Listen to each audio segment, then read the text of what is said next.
Well, we welcome you live to the NASCAR iRacing FedEx Cup Series Season number 5 Iowa Chase Opener. Apologies for the late start. iRacing decided it's the perfect time to just completely just break itself. And now we have major issues and we're trying to get drivers in here. And iRacing, it's completely ridiculous. But anyways, besides the point, it is Iowa. This is the Chase Opener for the NASCAR iRacing FedEx Cup Series tonight. And here we go from Iowa Speedway. Of course, the chase will begin tonight. Seven races to decide a NASCAR iRacing FedEx Cup Series champion. I'm not exactly sure what our field size is going to be tonight due to the issues that we're having.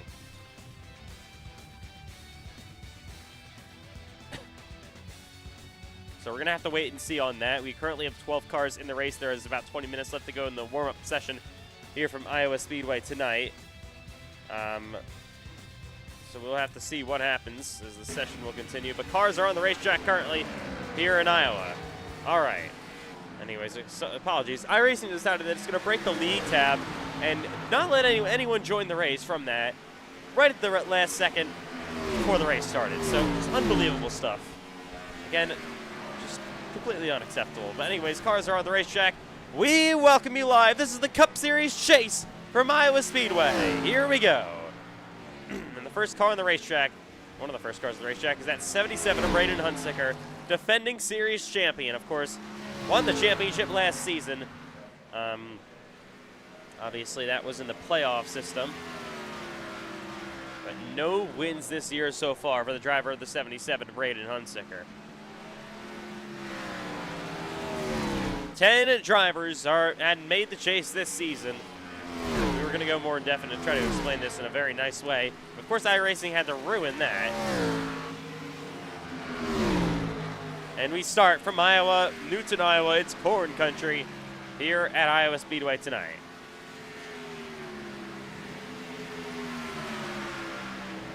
And cars are on the racetrack. Only 12 of them are in the race so far due to iRacing's little amazing issues.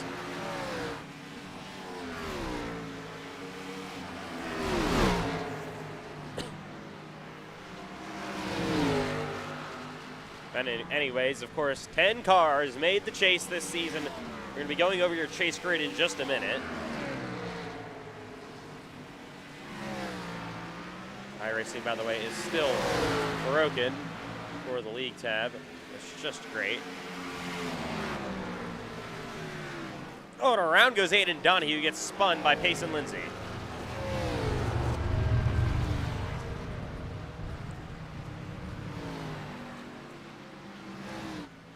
All right. Well, here comes cheering in the 29 on the racetrack. Of course, it's the Cup Series chase, and the chase begins today. 7 races to decide a NASCAR iRacing FedEx Cup Series champion for season number 5. Let's look at your chase grid and chase seating entering tonight. For the first race of the chase, Cameron Chandler, most chase points with 29, enters as your leader. Bryce Benson enters 3 points behind him. He would have been the leader if he didn't have the penalty in Darlington. Of course, got to talk about last night's Grand National finish. Unbelievable stuff there in a minute. Anyways, Bryce Benson, like I said, second. Sean Rowe is now third in points, 2 wins on the year. You see Matthew White also 2 wins in the year. He is going to enter 4th in the seeding. Braden Hunsicker finished 3rd in the regular season points to get 5 chase points. Still winless this year. Aiden Donahue, another shocking winless driver this season.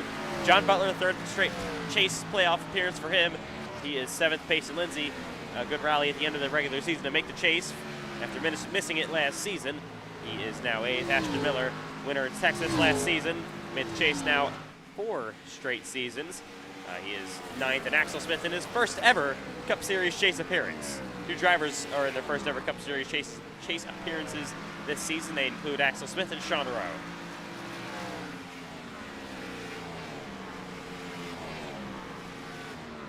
All right.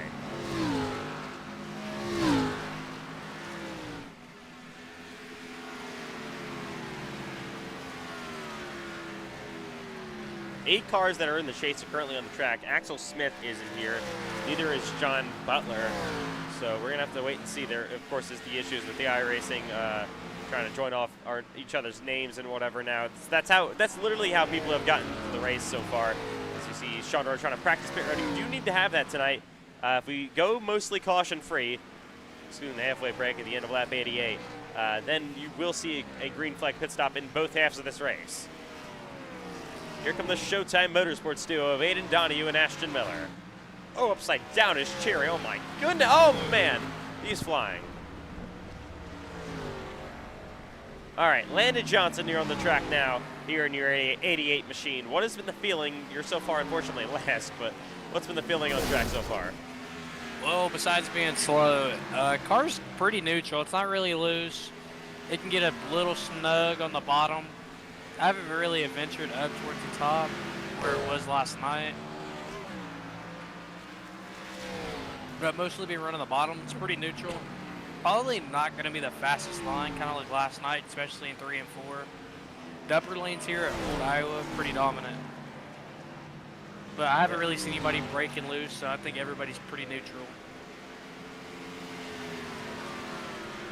Yes, 14 minutes left to go here. Still only have 13 cars, but there are people that might miss the race due to the iRacing issues, unfortunately. So I don't know if we're going to get 13 cars or not. Hopefully we get more than that. Some people able to join off each other's names, but still, I mean, huge, major iRacing issues right at the worst possible moment.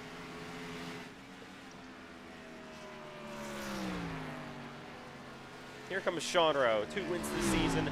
Well, last win was a little bit ago at Dover. He also won at Nashville this year. 2 concrete tracks, the Concrete King this season. ETR did win at Iowa Speedway last season with Dylan Banks. So the team has good history in this track.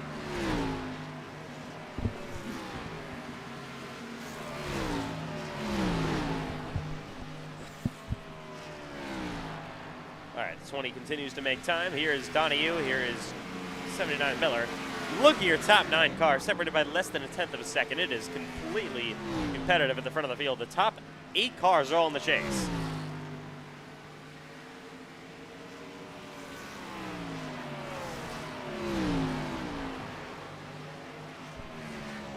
Here's the 82 of Donahue.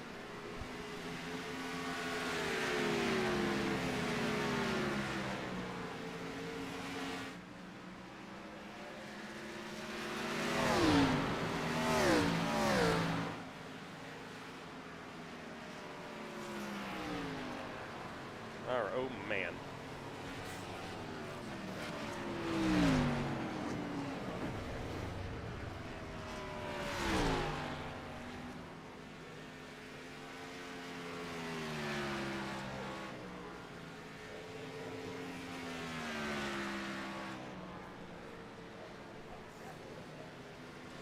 Anyways, time continuing to wind down. There's the 8 of Cameron Chandler, your regular season champion in the NASCAR iRacing FedEx Cup Series, as he goes back into 3 and 4.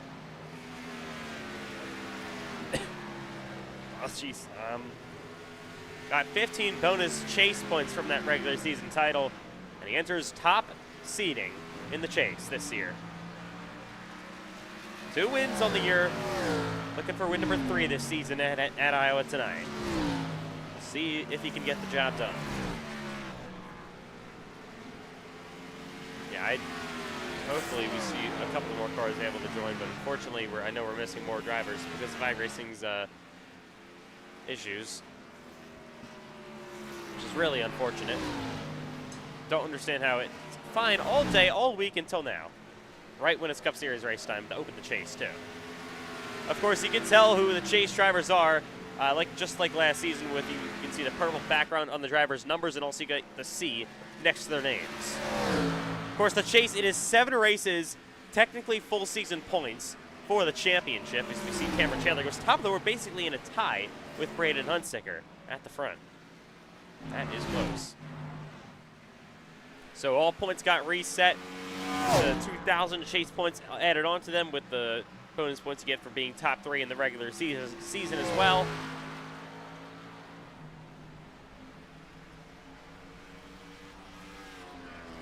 And once drivers are mathematically out of chase contention, if you're more points away, then you can actually score the remaining races as we go along for the 7-race chase.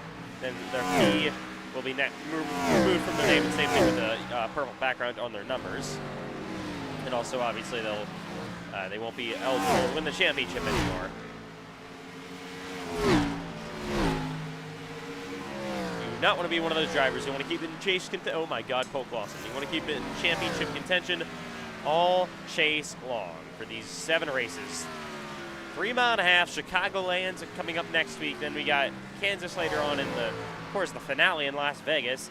3 shorter ovals, of course, tonight in Iowa. Then we go to North Wilkesboro, a short track, and then in New Hampshire for the penultimate race of the season.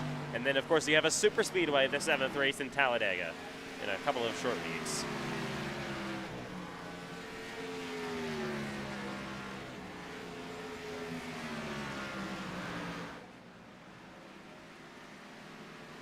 About 9 minutes before qualifying gets underway in Iowa.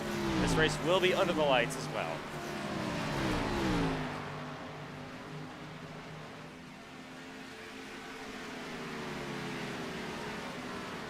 Oh boy.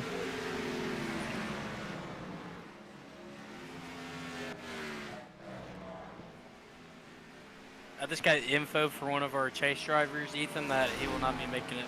Who? John. Wow, that's unfortunate.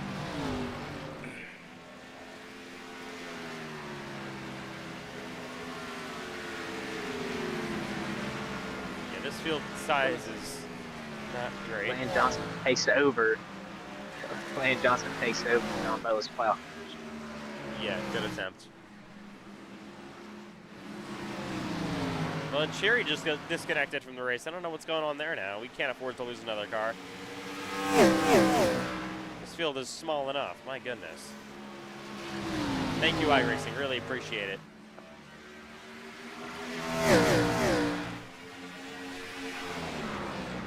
Tonight, it's actually not our fault, this small field size. We see a beautiful new paint scheme for Aiden Donegan. He would love to get a win. It was really quick in the Grand National Series last night, so who knows.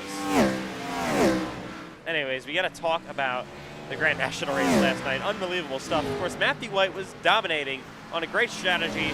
Drove his way through the field with under 10 laps to go, leading the race. Had a great lead over Cole Wilson on fresher. He was, of course, on fresher tires with that strategy, the overcut he had on the long run.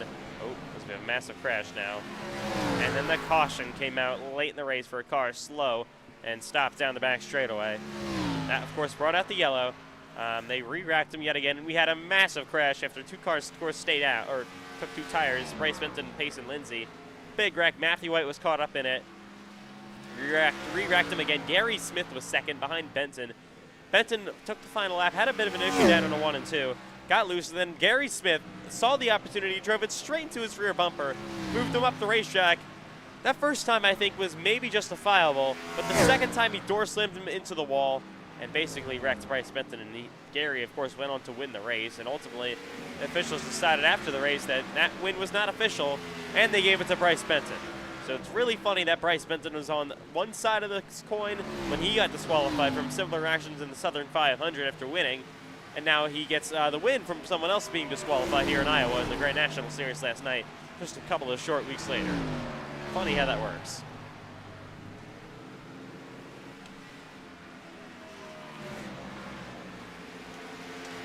Yeah, I hope Cheery comes back because 12 cars is not good at all. That's going to be the lowest field count we've had in a long time. And all due to iRacing just not knowing how to run their own self. iRacing's older than me, by the way, and you still have these issues. Constantly.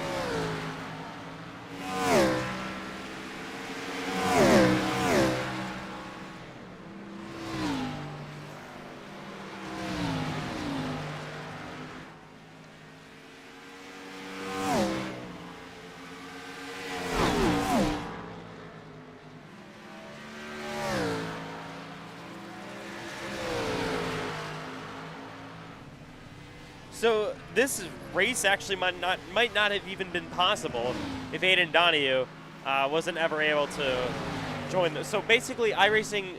There's some people that had iRacing, the league thing, up a 4, and then it just decided we're going to break 5 minutes before the race. People still had it up. They were able to actually get into the session. But for other people that were trying to reload it, it didn't work, of course. So Aiden Donahue, so how this works is actually people had to join off of Aiden Donahue's name as they were friends with him. Other people to join off of my name. And some people aren't able to come because they aren't friends with the other people, and it's just now a mess. Gotten as many people as we possibly could. Got all the chase contenders that can actually race tonight. And that only leaves us now with 13 cars. So it's just been a mess, unfortunately.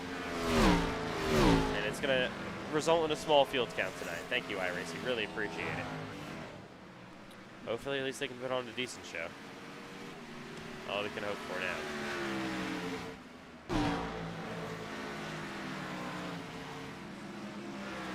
Let's say lap times have came down a lot since the sun started to go down. Yeah, Hunsicker now went top of the board again.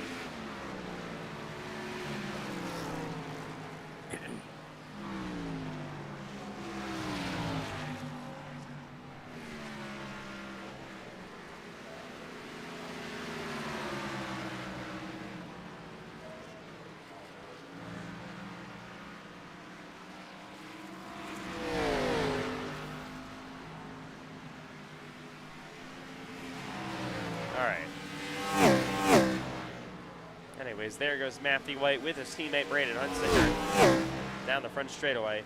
I mean, the only perks for the small field is that there probably won't be any cautions really, with all these drivers being very experienced. 3 wide.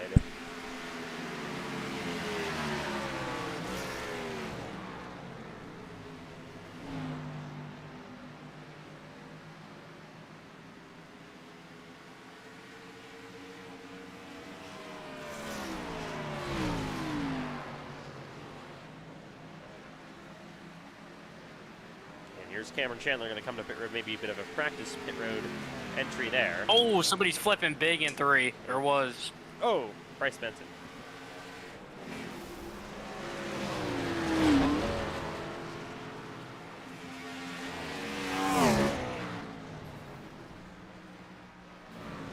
$175 laps though for tonight. The halfway break at the end of lap 88. Stage points awarded to the top 10. 7 races to decide a Cup Series champion as the chase will begin in Iowa. 2 minutes before qualifying starts. And Cherry, I think, is officially gone. I don't know why he had to leave. That's really an overall. But now we only have 12 cars. I believe 12 cars is the lowest we have had. I don't even know since when. An extremely long time.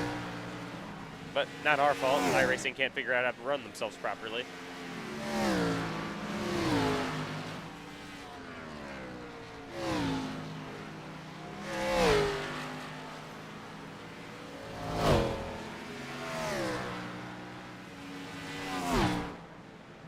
Oh, Braden Hunsicker.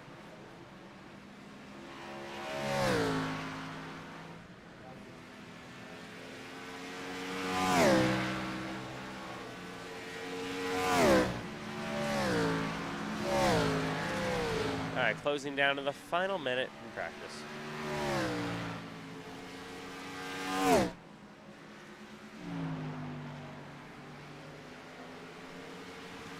We got another one, Woods. Oh, okay, so at least we're going to get back to 13.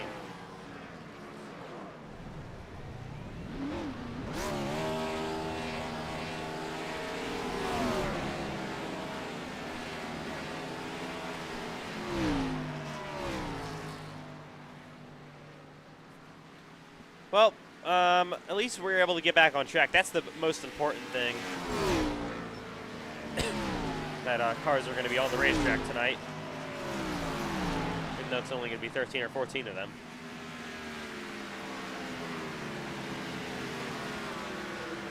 Oh, man. All right. Well, that'll do it in the warm-up session from Iowa. Time to qualify from Iowa Speedway. Of course, it is the old Iowa Speedway, the worn-out old surface. Oh my God, we went to the new Iowa last season, as it's well known. That was with, of course, the next Gen car. Now with the Gen 4 car, we go to old worn-out Iowa. We've covered everything for the chase. We looked at your chase entering. Qualifying isn't going to be the most important thing ever because the iRacing produced small grid. Thanks, guys. But times are ultra close in practice. Here we go. It's qualifying time. And one thing you do get, it could be for these chase guys, extra points to get in pole. Yeah, 1 extra point, bonus point for pole position. The points are really important now. It's all reset. It's all going for the championship. Will we see good laps in lap 1? Will we see good laps in lap 2? Aiden Donahue needs a win tonight if he wants to stay. If he wants to have his confidence be built up. It looks like he's going to throw away lap 1 to go for lap 2. Possibly. Yep. Yeah, most of these guys, I think, are probably going to run the top lap 1 to get just the tires warmed up. And maybe possibly go to the bottom. But I've seen most of the practice, everybody run the top, so it could be top for both. Really loose there for Cole Clausen. Here is Braden Hunsicker in the 77 machine. Aiden Donahue coming down to, I believe, start as a second official lap. It'll probably going to be his first really good flying lap here. Maybe. Yeah, Donahue 6/10 down. Miller was on a fast one. White was on a slow one. Of course, all chase cars, you can see them with the C next to their name and the purple background on their number. There will only be 8 or 9 tonight, unfortunately. Not all 10.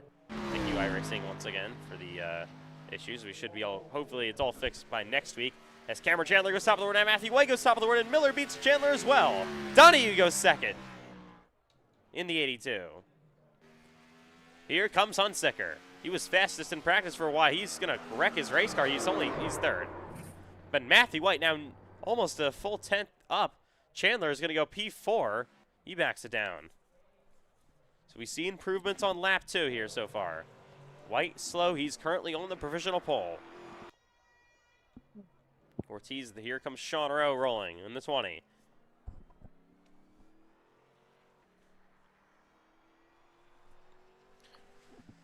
Behind him, there's the 1 of Zane Rahman. Here's the 21 there of Carlos Ortiz. He's going to pull in the racetrack in his Chevrolet. And Payson Lindsay, another chase contender.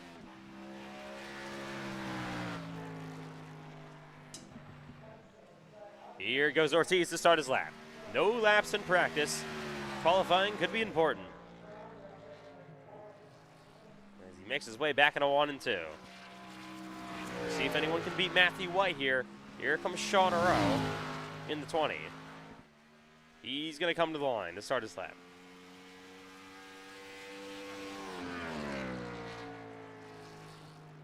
Back into 1 and 2 goes the 20. He was 6th on lap 1. Ortiz drops an 8th on that throwaway lap, I believe. Bryce Benson also on the track. So is Payson Lindsay.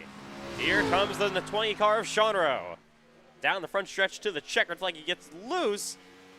Coming to the checkered was, of course, 6th on lap number 1. Lindsay goes 7th. Sean Rowe does improve, but only is going to stay P6. Here goes Benson. Most wins in the regular season with an insane 7. Nobody else had more than 2. First lap, he goes 2nd. Wow. Yeah, really good lap. Obviously not a throwaway, but still, about just over a half-tenth down on Matthew White. That's probably the first time I've seen someone really go close to the bottom. See if that helps out Bryce Benson on this lap. Goes outside to 3 and 4, but that was the preferred line of the Grand National race last night. Here he comes to the checkered flag. What is it going to be for Bryce Benson? Can it be pole position? And improves, but not enough. Yeah, Matthew White, still a good gap. Zanderman backing it down. Payson Lindsay was 7th. John Rowe actually got beat by Lindsay. He's back to 8th. The top 8 will be championship drivers. That's what it looks like so far.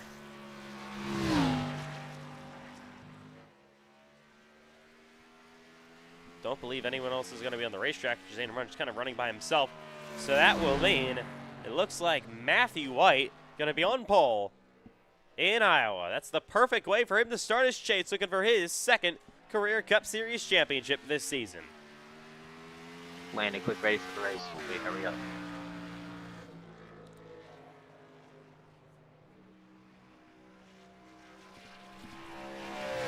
All right, well, we are ready to go in Iowa Speedway for 175 laps of racing tonight. Maybe not tonight, but for future races, how aggressive and how much linear the non-championship drivers going to be to championship drivers.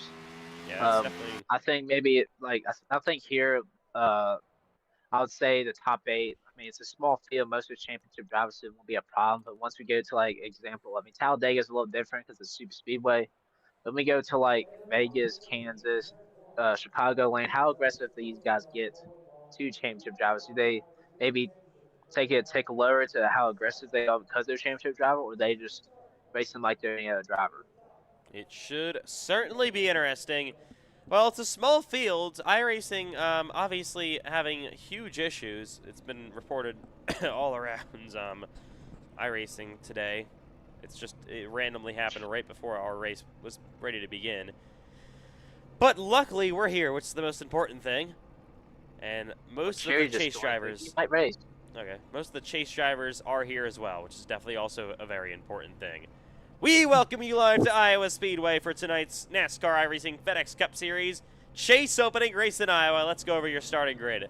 Matthew White, chase driver, going to start on pole. The top 8, by the way, all in the chase. Bryce Benson will start in 2nd place.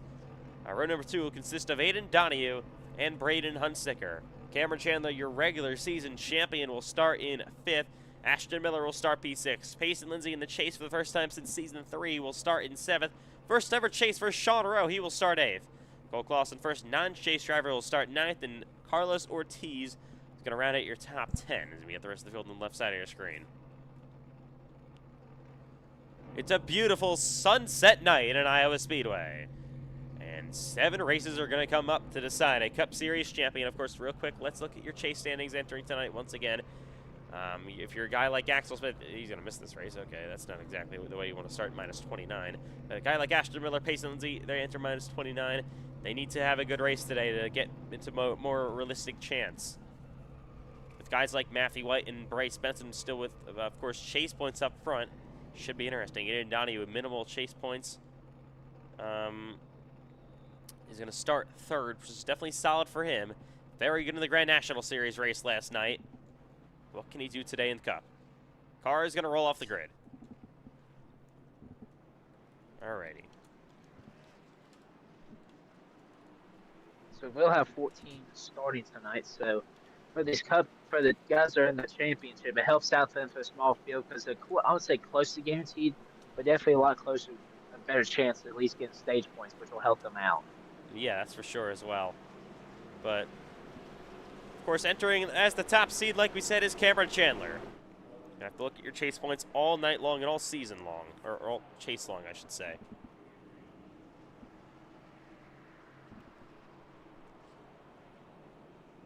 Ortiz had done something rolled off the grid. Not really sure what happened with him.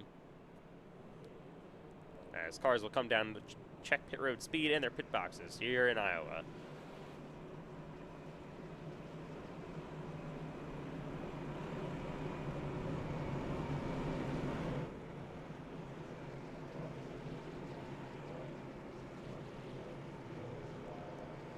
$175 laps. Halfway break at the end of lap 88. Stage points, of course, awarded to the top 10 now. First driver to get a point here in the chase is Matthew White for winning the pole.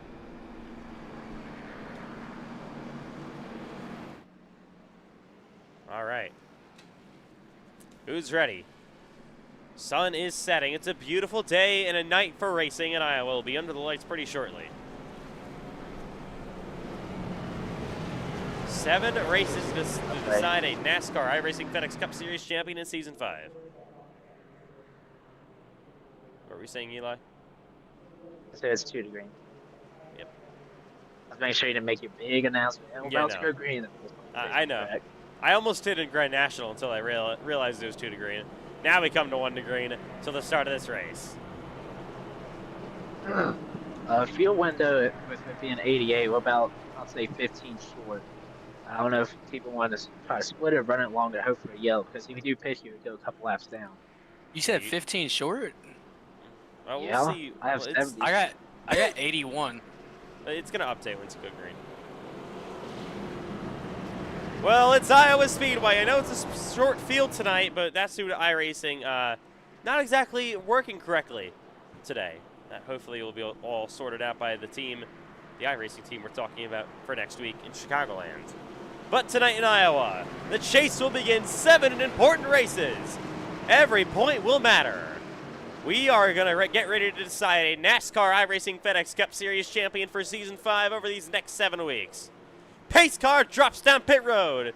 The Cup Series chase is green and underway in Iowa. Here we go.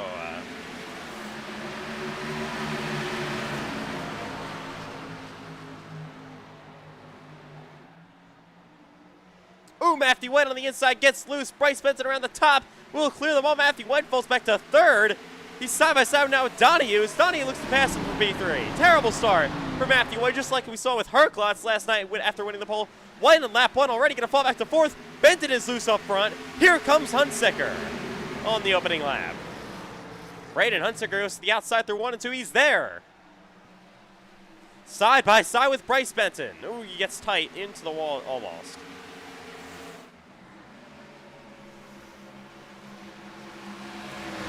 Bryce now going to try to work that bottom. Braden going to have a run coming down the front straightaway yet again. Hunsicker goes to the bottom of the racetrack. He would love a win tonight. Actually been running up to Bryce Benson a couple of times this season, most notably gave the win kind of away at the Charlotte 600. Opening few laps in Iowa. Battles on for the lead. Look a little bit further back. Matthew White fell all the way back to 4th in the opening lap. So just horrific start for the 7 of Matthew White. See Bryce Benson actually trying to cover off Hunsicker. Benson actually begins to pull away a little bit. Donahue currently runs in 3rd. Cameron Chandler on the bumper of Matthew White for that 4th spot. Yeah, just terrible fire-off speed on the inside lane for the driver of the 7 car. He chose the bottom, so obviously the bottom, pole sitter can choose their lane on the initial start of the race, so kind of surprising he chose the bottom lane, knowing how bad it was last night in Grand National. Here comes Cameron Chandler to the outside. Battle for 4th. Chandler now side by side with the 7.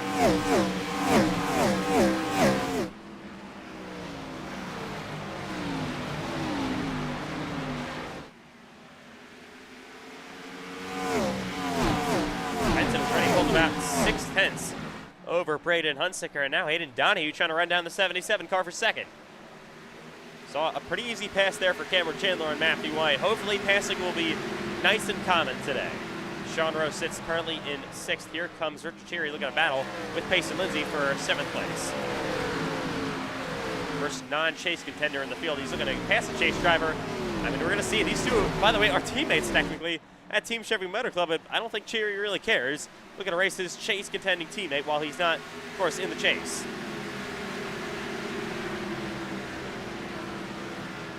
Battle currently for P7, I'm sorry. Cole Clausen trying to find his nose in there as well. Miller fell all the way back to 10th in the 79 car. Didn't have a good start at all. Here comes Cherry. He clears Lindsay, and now Cole Clausen drops to the inside. Lindsay now back on the top of Cherry. Clausen on the bottom. Good battle here for P7. 3 cars. Lindsay gets tight of the racetrack, and here comes Cole Clausen looking to pass him for 8th. And he gets the spot. Track will change all night long as the sun continues to set here in Iowa.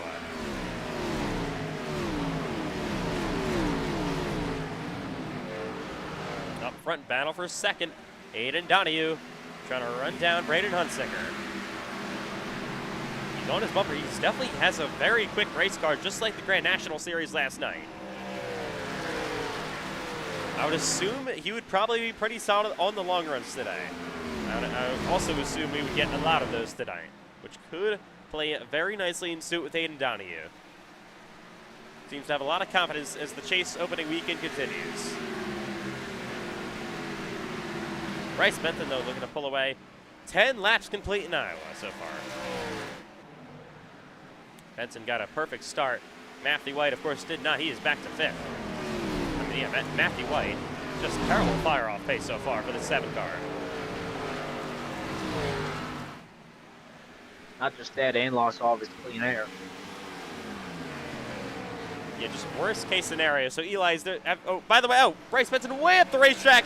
In 1 and 2 goes a huge mistake there. Lost about 4 or 5 tenths on Hunsicker. Still holds the lead, but went way high down into 1 and 2. Maybe some handling issues beginning to start in the 9 car. Here comes Hunsicker and Donahue. We now have a 3-way battle for the lead in Iowa. Hunsicker still looks pretty solid, but Aiden Donahue behind them honestly looks like the best car on the track so far. Yeah, big mistake there for Bryce Benson. Down into 1 and 2. Early in the race like that as well, kind of surprising.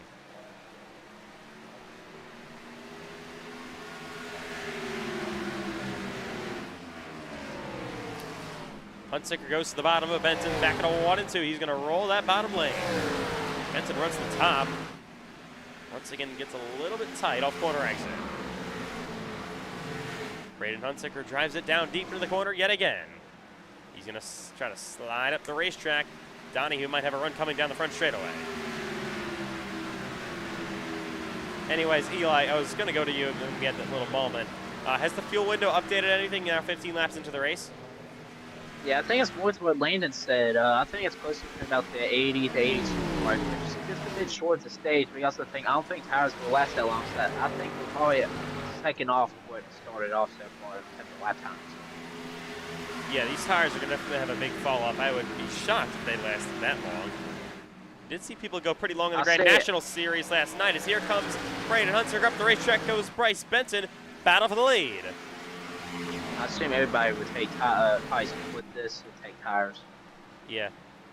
And unless you have an insane drive to save tires, but here comes Hunsicker. He is there side by side, but he lets Donahue go to his outside there. Braden drives it back in there. Donahue goes outside. Benson kind of in the middle. Donahue takes him 3 wide on the bottom. What a move by the 82 car. All the way in the bottom. Hunsicker drives it really deep. Benson slides up the racetrack, falls back to 3rd. Hunsicker somehow takes the lead. Donahue in 2nd. Bryce Benson back to P3. What a pass by that 77 car. Honestly got helped out by Aiden Donahue making it 3 wide. New leader in Iowa on lap 18. It is Braden Hunsicker. Donahue now to 2nd. Benson back to 3rd. Cameron Chandler and Matthew White trying to run down these top 3 as well.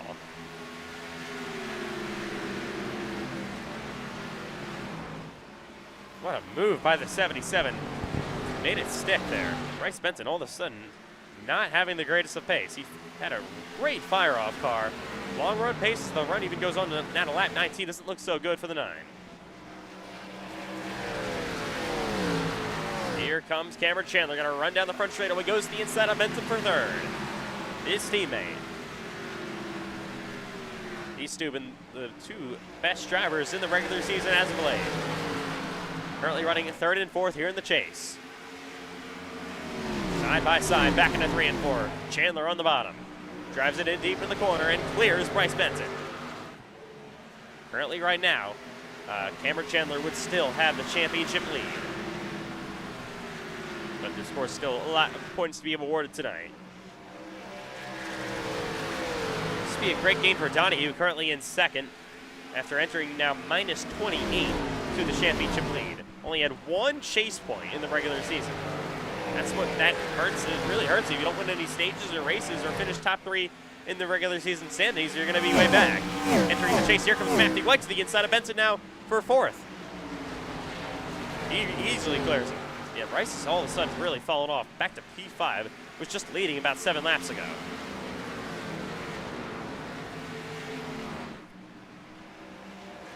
Battle for the lead. Aiden Donahue has not gone away off of Hunsicker. Donahue goes outside, back into 1 and 2. I don't know, it just seemed like all week long an added boost of confidence for the driver of the 82, Aiden Donahue.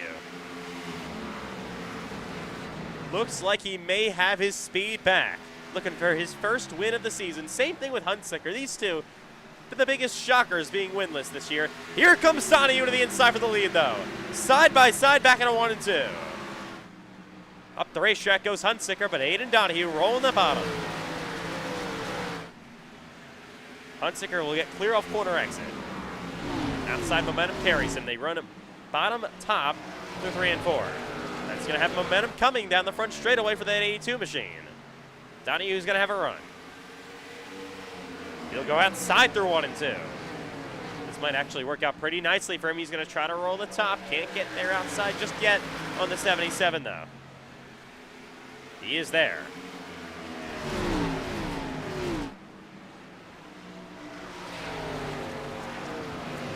Hunsicker going to almost slip up the racetrack a little bit. Donahue's got another run coming down the front straightaway. Cameron Chandler waits back in 3rd. Great battle for the lead we've seen all day so far in Iowa, only 26 laps in. It's been a great race up front.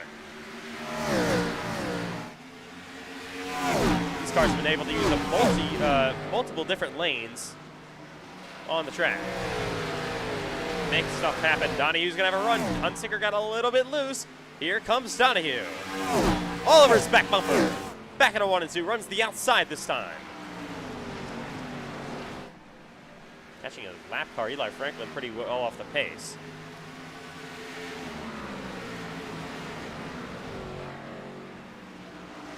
Again, Donahue tries to roll that middle groove. Got a big run, gonna pull to the inside, yet again on Hunsicker, almost contact. He'll drive it really deep and back at a 1 and 2, but Hunsicker still has that outside lane. Gonna have a good run coming off corner exit. He will re-clear Donahue yet again. Benton, by the way, back to 6th, got passed by Cherry. Rice has just not had a good long-run car whatsoever. Here comes Cherry, got a run on Matthew White. Gonna look to drop to the inside. This is currently a battle for P4. Cherry, the non-chase car. Oh, contact with the 7. Got into his quarter panel a little bit. White is back clear. Up front, they will lap Eli Franklin. Coming to lap 30.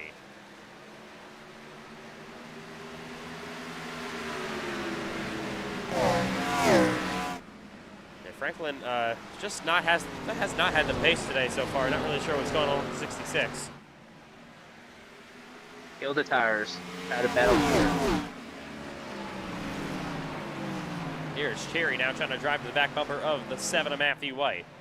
Franklin up the racetrack as the lap car. Heading down the front straightaway yet again. Oh, and the wall goes Matthew White. Down the front stretch. Going to allow Cherry to come. Side by side down the back straightaway into turns 3 and 4 yet again. Cherry on the bottom. Matthew White on the top. White's going to have momentum rolling back outside again. It'll be enough to clear the 29. For now, at least. Up front, Cameron Chandler's actually reeled these two in. There in the 8 car. Riding along with Cameron. He's going to go way outside of the wall. Donahue kind of runs the middle. Hunsicker's on the bottom. It's going to be a big run coming down the front stretch for Cameron, though. Donahue goes outside. Cameron Chandler kind of follows in his line.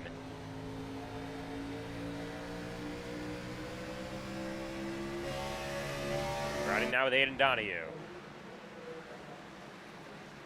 Cherry looking to the inside now of a blinking Matthew White. Be side by side, coming blinking down the front straightaway for the 7 car.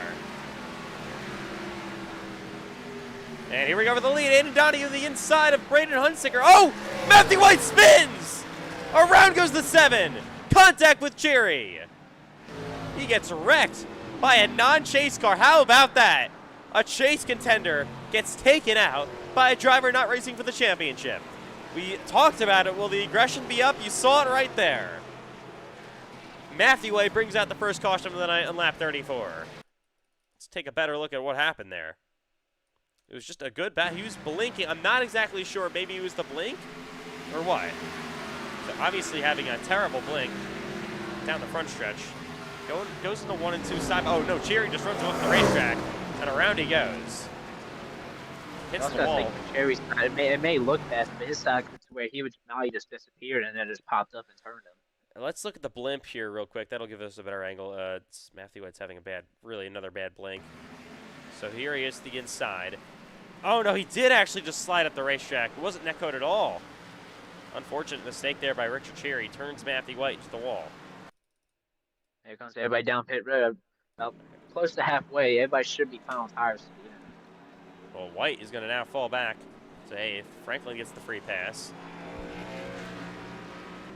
How much damage does that 7 car have, though? That is not the way you want to start off your chase. First chase contender involved in an incident, Matthew White. Gets turned by non-chase contender, Richard Cherry. Probably before fresh get your tires. This should get you to the end of the stage, I would believe.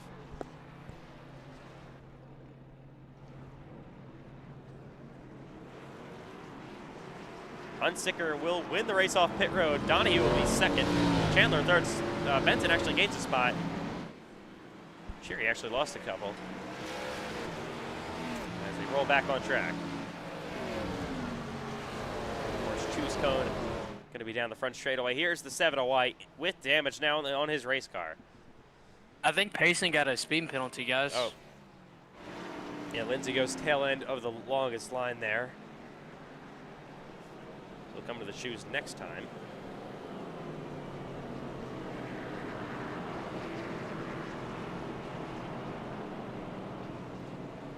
Wow, what a way to start off, though, here in Iowa. A great battle for the lead all the way around between multiple different cars. And now your pole sitter and chase driver, Matthew White, gets turned by a non-championship contender, Richard Cherry. Looking now at the damage of the 70s back on the racetrack. It's not terrible, but it's definitely not going to be ideal for Matthew White. First yellow flag of the day, working lap 37.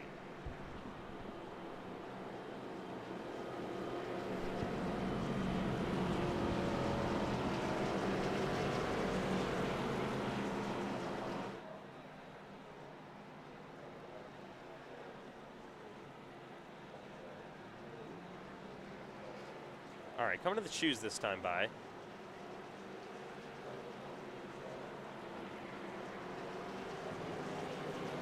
Inside for Hunsicker, outside for Donahue, outside there for Chandler. I'm kind of shocked Braden Hunsicker chose the inside there. That's interesting. I mean, we've seen the outside just prevail on the restarts, especially in the Grand National Series last night. You even saw it for the initial start with Matthew White. He got a bad restart being the pole sitter on the bottom. We're restarting lap 39.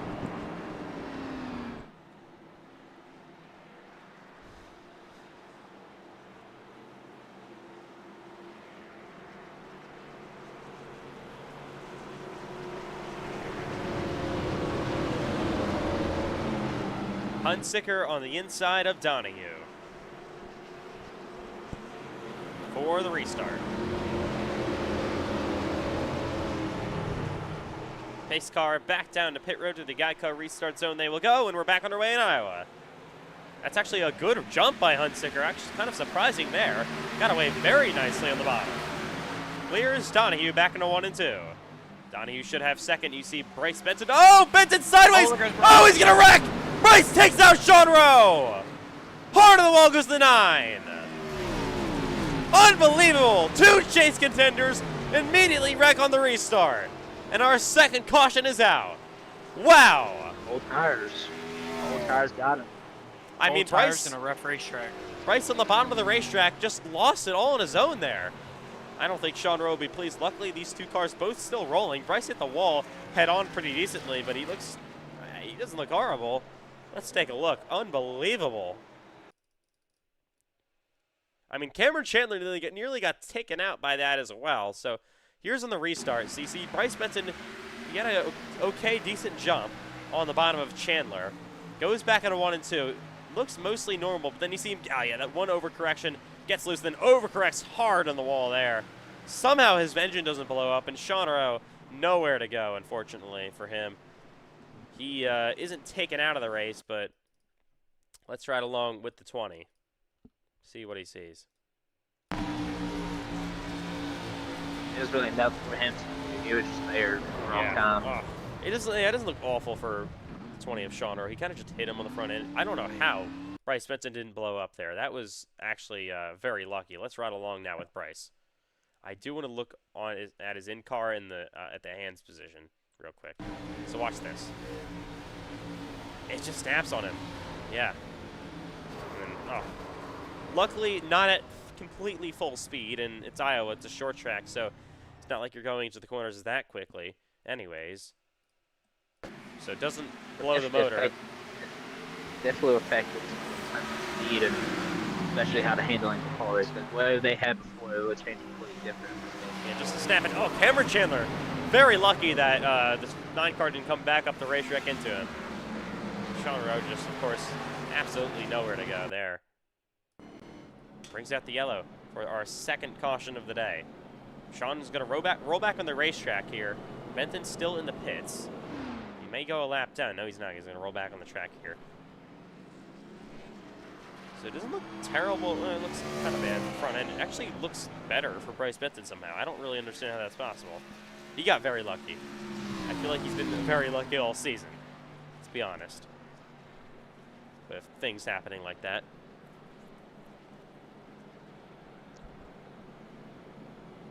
I mean, we saw it last night with their pole center, first lap of the race.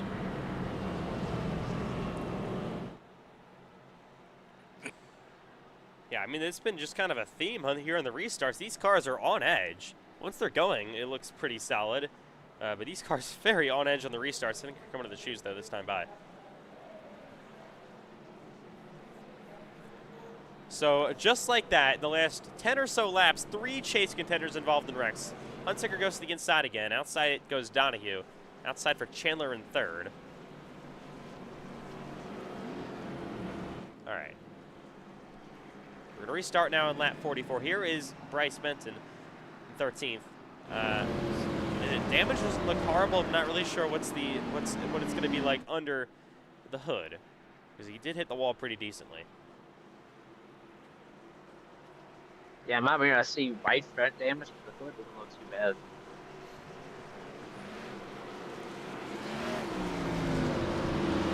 I mean, somehow Sean Rowe's got more damage than he does, which is really weird. Anyways, let's try this again on lap 44 for the restart. Working caution number 2. Everyone going to go to the end at the stage. It's going to be just about halfway in the stage this time by. We go back to green. Another great jump by that 77 Hunsaker. Controls the restart nicely, gets away nicely. Donahue to have a second. We see similar situation from Benton now with the 29 of Cheery. This time he actually makes it through the corner and doesn't crash. But Chandler is clear for third. Nearly back to fourth. Now Ashton Miller inside the top 5. How about that? Look at Landon Johnson on the outside lane of 71 of Cole Clausen.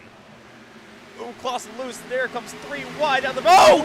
Contact with Pace and Lindsay. They both save it. Man, that was close. Matthew White went around both of them. He's up to 7th now. In the 7 car, there's still 3 wide on the back straightaway. Here comes the 9 of Benton, still somehow trucking along. The 20 of Sean Rowe on the outside. It is a mess back here.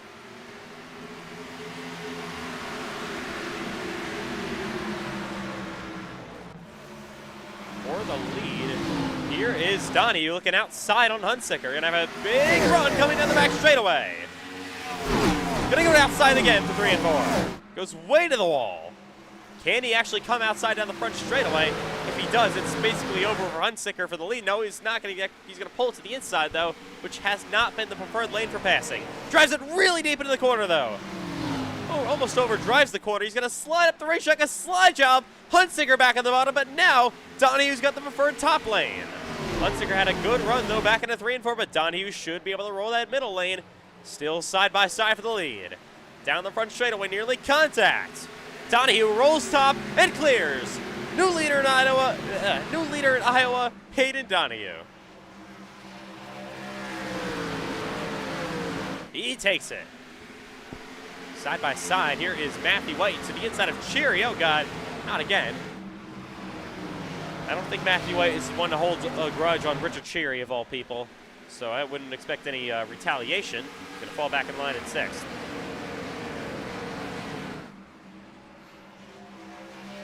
But Hayden Donahue now leads this race. Hunsaker back to 2nd, Chandler is P3. We've seen a lot of good passes for the lead.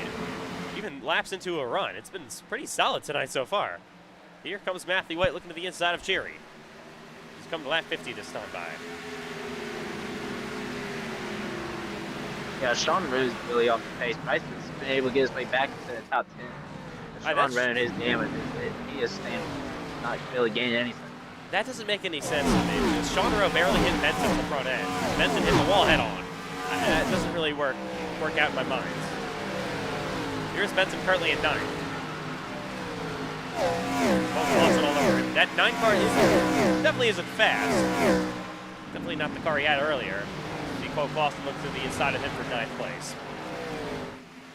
Man, Johnson did a good job hanging in there inside the top. Oh, we're about to go backwards. Don't worry. Your Southern 500 winner currently 8th. Here we go.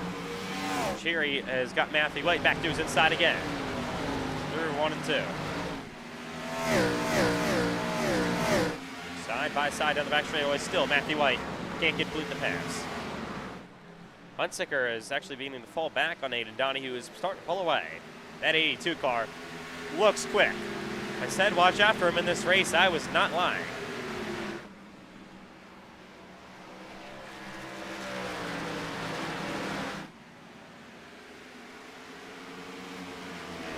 A roadblock behind Lane Johnson. And here is Payson Lindsay actually starting to catch up to Matthew White on his bumper. White still dealing with that damage.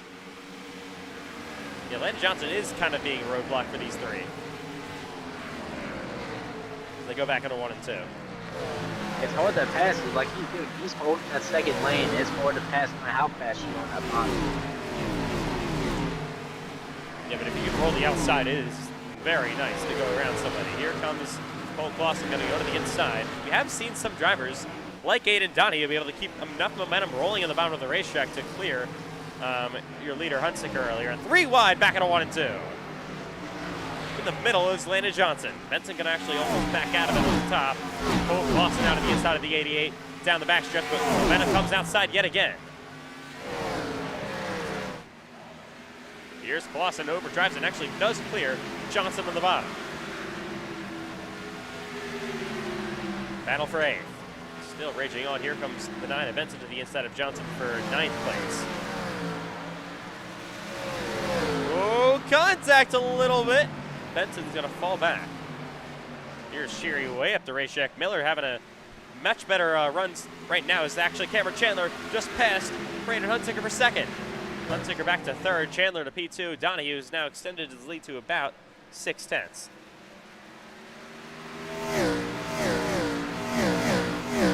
White there still in P6. Terry trying to catch Ashton Miller for 4th. No wins for Showtime Motorsports so far this season. All 3 of the drivers visited victory lane in last season's events. 1 win apiece for Asbell, Miller, and Donahue last year.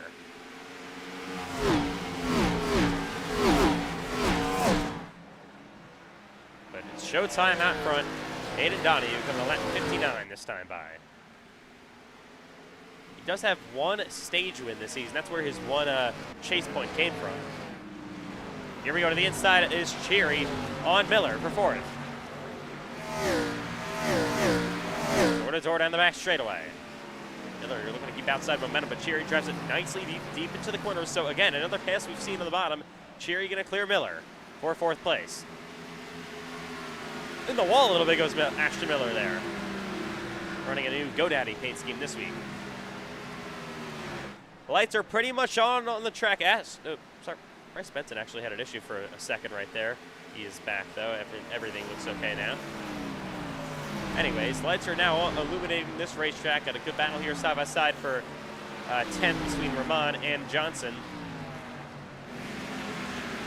Sun is basically set. We're under the lights in Iowa Speedway for your chase opener. We've seen already a lot of action in this race so far tonight. And we've seen multiple different lanes being used, even more than the Grand National Series last night. Cherry runs the wall as you saw through 1 and 2. Aiden Donahue has eked out about a 2nd lead over Cameron Chandler.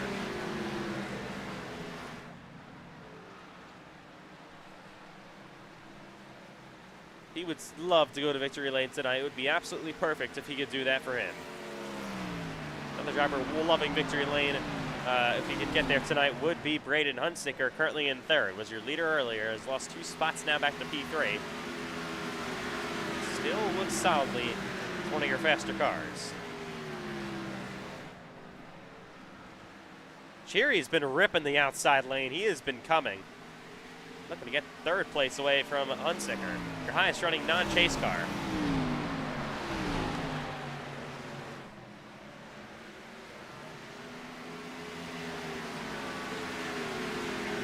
Lindsay has actually caught Matthew White as this battle for 6 is beginning to heat up. Both Hunsicker and Cheery are on the outside through 1 and 2. But more momentum coming for that 29 machine. Going to pull to the inside again on Hunsicker. Nearly in the wall again is Cameron Chandler in the 8. He's starting to actually struggle in second.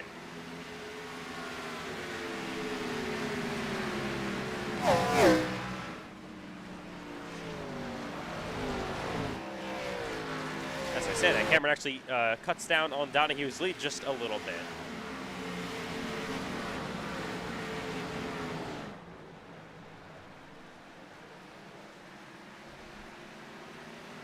Seen so many great battles already in this race. 65 laps complete in Iowa. Seems like Sean Rose longer in speed pretty good. He's passed me in lane constant. Now he's in P11 and only his second back from the stage. Yeah, I mean, you got to go for every point you can get in this chase. Don't want to give anything up.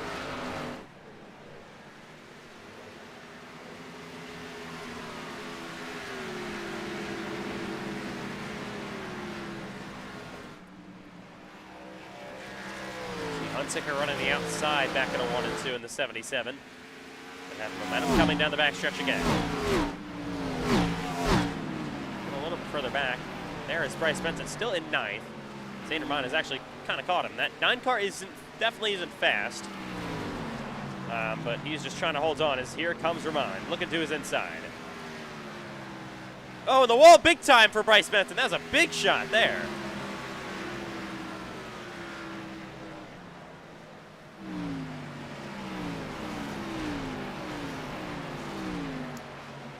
He is very lucky that iRacing is having these issues tonight with the league sessions that more cars aren't in this race. He definitely wouldn't be running P9 with the normal competitive field. Well, this field is still very competitive, but in the more amount of cars than we have right now at 13.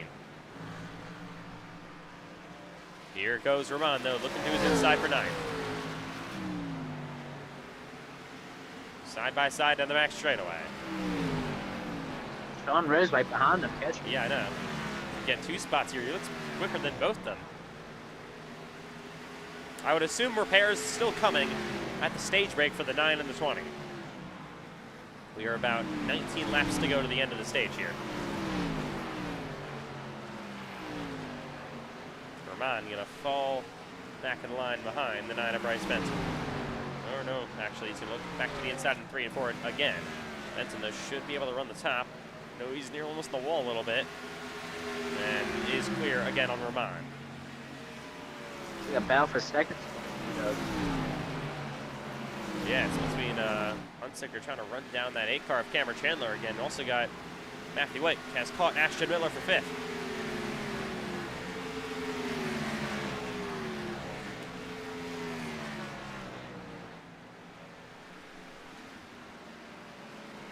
Yeah, Hunsicker on the very long run, as the run continues even more, has looked more solid than this 8 car. He has caught Cameron Chandler for P2.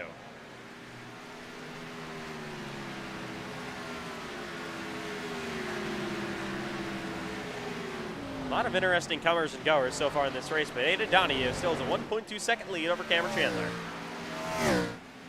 He's almost looking like he's saving right now. Is the old Aiden Donahue back? Who knows? If it is, then oh man, he could be lethal, even though coming in minus 28 to your leader in the chase.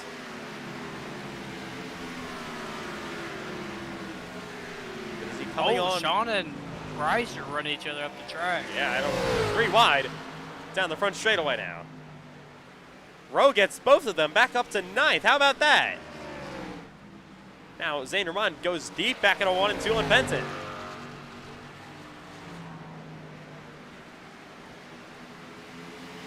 Bryce is almost going to fall out of stage points here.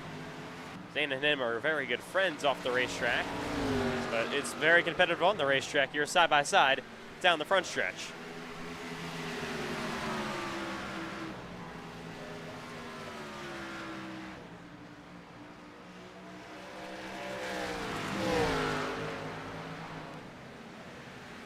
Again goes Benton, still door to door. Rahman is clear. How about that? Bryce is now falling out of stage points. That is not how you want to start off your chase at all. Worst case scenario right now for Bryce Benton, currently the lowest running chase contender.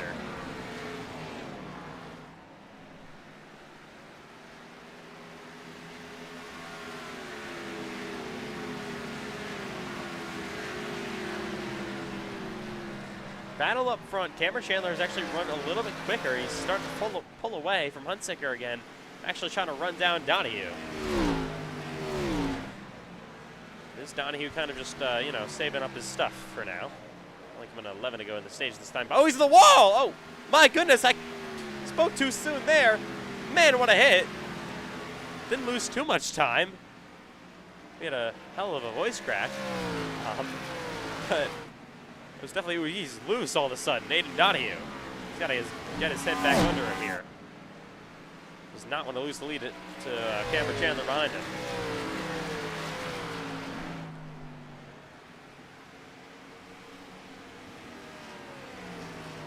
Jerry is still running quietly in 4th place. There is Miller trying to re-pull away from Matthew White in the 7th.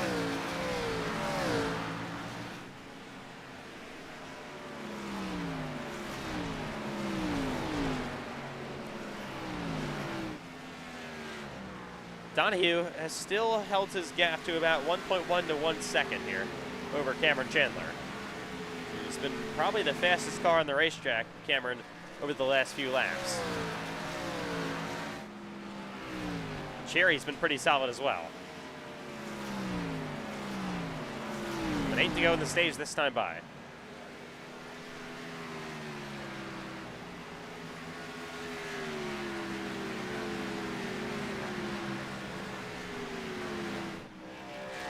Looks like as the run goes on, Donahue's car starts to fall off a little bit. So got to watch out for that in the second half.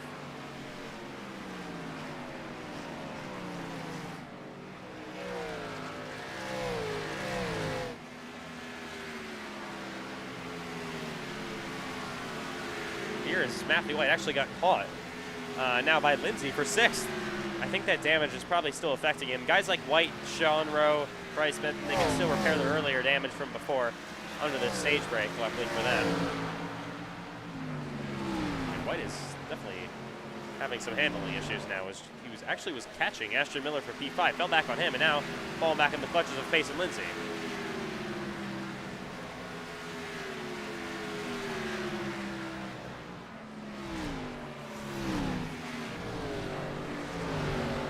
The gap up front is kind of pulled back away a little bit for Donahue. He goes to lap Landon Johnson.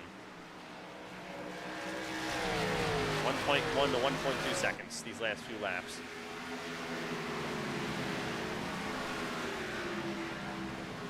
Here comes Pace and Lindsay, a run down the front straightaway.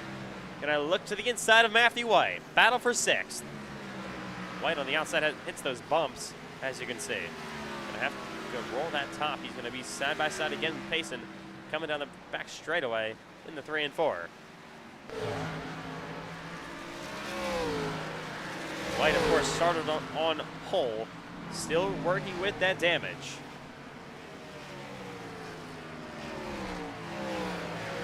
Lindsay drives it really deep in the corner. A slide job by Matthew White.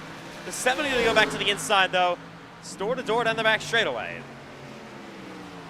White's going to drive it deep into the corner again. Just trying to pull another slide job. Oh, he's going to blink out. That's not a good time to do that. Lindsay goes back for another crossover. 3 to go in the stage. Lindsay, though, got a good momentum boost there. He's going to look to clear him, and he will clear Matthew White. Up to P6 he goes. White back to 7th.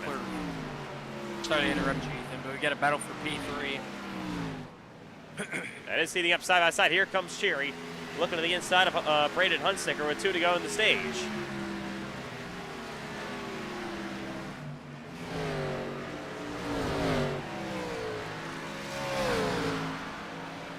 Up front, still 1.2 seconds. Donahue looking to win the stage. But here comes Cheery all over the back bumper of Hunsicker. Back through turns 3 and 4. Coming to 1 to go in the stage. This time by pit road, of course, is closed. Side by side on the front straightaway for third. With Cheery and Hunsicker. Donahue works 1 and 2 for the final time at this stage. Going to be side by side coming down the back straightaway between these two. Cheery drives it deep into the corner. Going to slide back up the racetrack.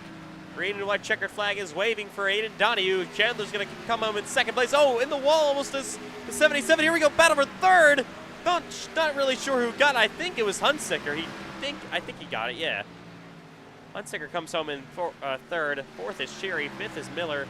Sixth going to be Lindsay. Seventh, White. Eighth, Clausen. Ninth is Sean Rowe. And 10th is going to be Bryce Benson. Caution will now like come Zane out. let Bryce go by for the end of the stage. So Oh, yeah. very grateful for Bryce for Zane letting him by. For just even 1 point might make a difference. Well, the caution's out for the stage break in Iowa.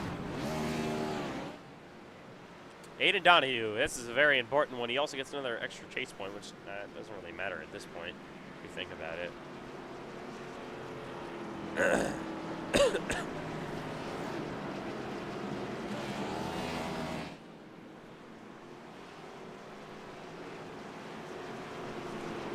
Chase points are basically just to get, into the chase. They don't really do anything now. You're just going to be basically collecting them. It's all on official race points that you score the races and the stages, and then, of course, with the extra bonus points as well.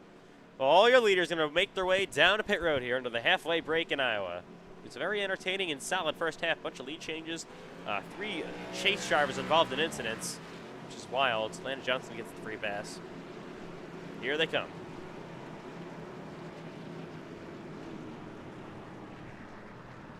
So we're going to probably see extended repairs for 3 cars, that being Benton, White, and Sean Rowe. But all cars should be taking 4 fresh Goodyear tires, as full as fuel as you can possibly get. Here they come, brace off pit road. A good stop by Cheery. It's going to be a really close battle. I believe Donahue got it. Actually, Hunsicker is going to... No, Hunsicker got it. Oh, my goodness. Are you kidding me? This is detrimental. Unbelievable. Second straight night speeding on pit road for Aiden Donahue. Wow. Oh, that hurts for him. Oh, man. That is so unfortunate. Second straight night while running in the top 2, this time winning the stage. Oh, gotta feel for him. That is so unfortunate. Wow. I mean, to do that once is definitely tough. That was, of course, under green. Now, it does it twice. It's not going to hurt as much under green, but in a cup race, yeah, he might not see the front of the field again tonight. So unfortunate for Aiden Donahue. Just cannot make those mistakes. It was a crazy close battle. They were basically 3. They would have been 3 wide. They're 3 cars inside of each other. Hunsicker didn't actually win the race. It was Donahue who won it. Of course, he got penalized. Hunsicker will now be your leader. Chandler is second. Cheery is third. And Donahue going to have to start tail end of the longest line here. All right, coming to the shoes, though. Big mistake there by Aiden Donahue.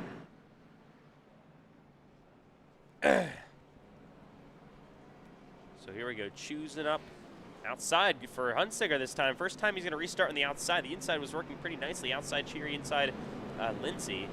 The inside Lincoln was working very nicely for him. Donahue here going to look to top off. So Eli, if you top off here, what is your fuel window looking like? I mean, it could be pretty close, but I don't think tires will last 80 laps. Yeah, that's the thing I've been thinking about too. Because most of these guys have been about a second to a second and a half to close to 2 seconds off. Once we get about 50 laps into the run, and we're gonna go. If they do that, it'll be much longer than 50, close to double. But we're going to restart lap 94 here in Iowa. Outside, how will it go for Hunsicker?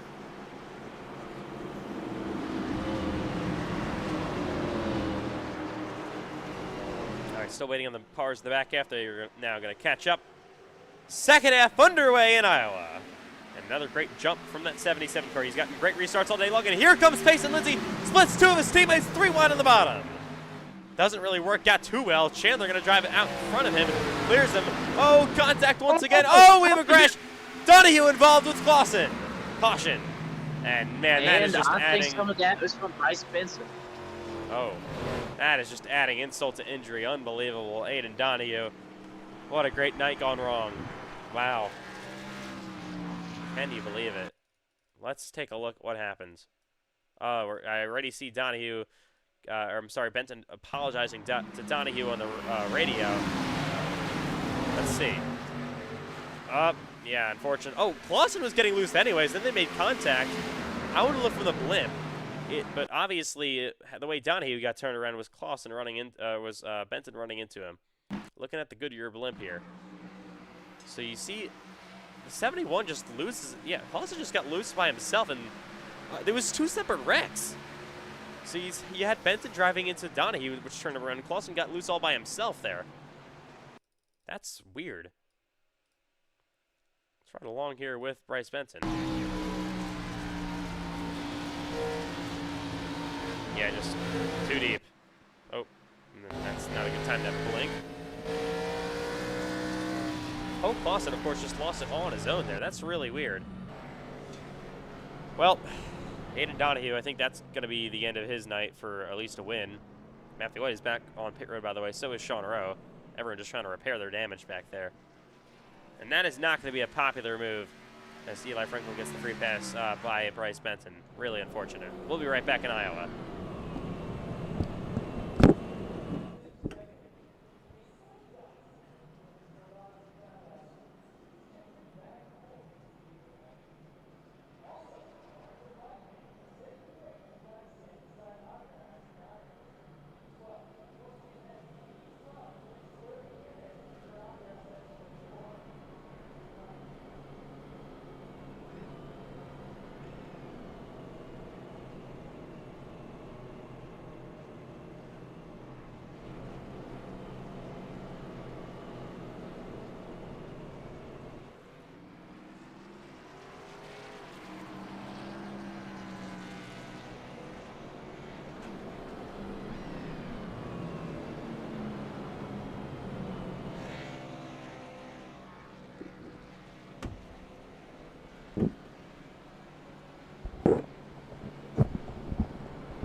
As we welcome back live to Iowa Speedway. That's the second time this season that Bryce Benton and Aiden Donahue have been involved in a wreck like that. You remember back to Phoenix earlier in the year.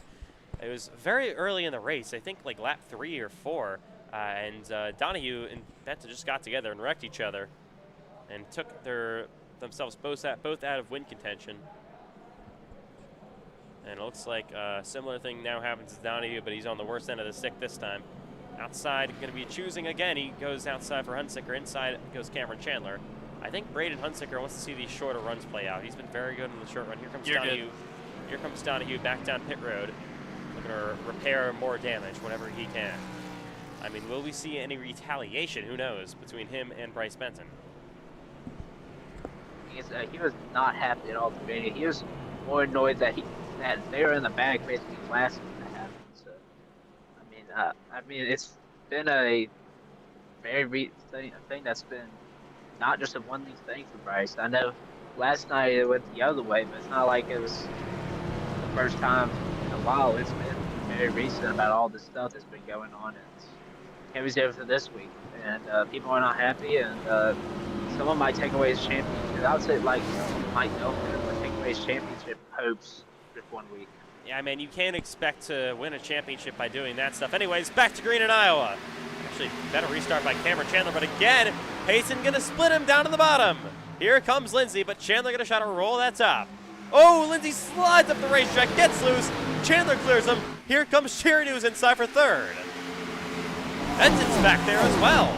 Up to fifth. What a great restart.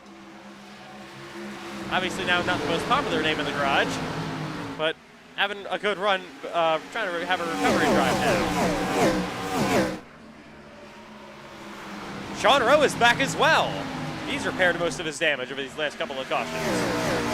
Yeah, these caution laps have definitely helped guys like Benson and Rowe. And Matthew White as well. Here is Benson looking to clear Jerry. He'll do that. How about that? Up to 4th. Sean Rowe back there as well. And we got a battle for the lead. Here comes Chandler looking inside of Hunsicker. Door to door down the back straightaway.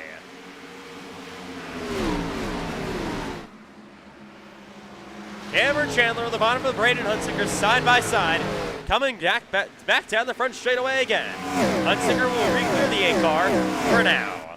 75 laps still to go in Iowa. And what's our fuel window looking like right now? Well, me and a couple of guys topped off, so very good. I think the guys that stayed out, I think they can make it to the end. But again, I don't think tires will make it for any of these guys. If they do, it's going to be a very, very good saving of tires. But I think tires might make it that long. If he wants to do that and save that much tires, just try to hang on. What a battle for the lead, side by side between Chandler and Hunsicker. Chandler loose on the bottom. Hunsicker back clear. Chandler getting in a work to his quarter panel, tries to get to the inside. Gasses it up there off the corner, all over his bumper. And this battling definitely not helping the tires. Yeah, you got Pace and Lindsay sitting back there in 3rd, having a great day. It's Highline Motorsports leading the race, then Team Chevy Motor Club 2nd, 3rd, 4th, and 5th. Again, Chandler goes way outside to the wall. In the middle is Hunsicker. Bryce Benson's coming as well. He's quick.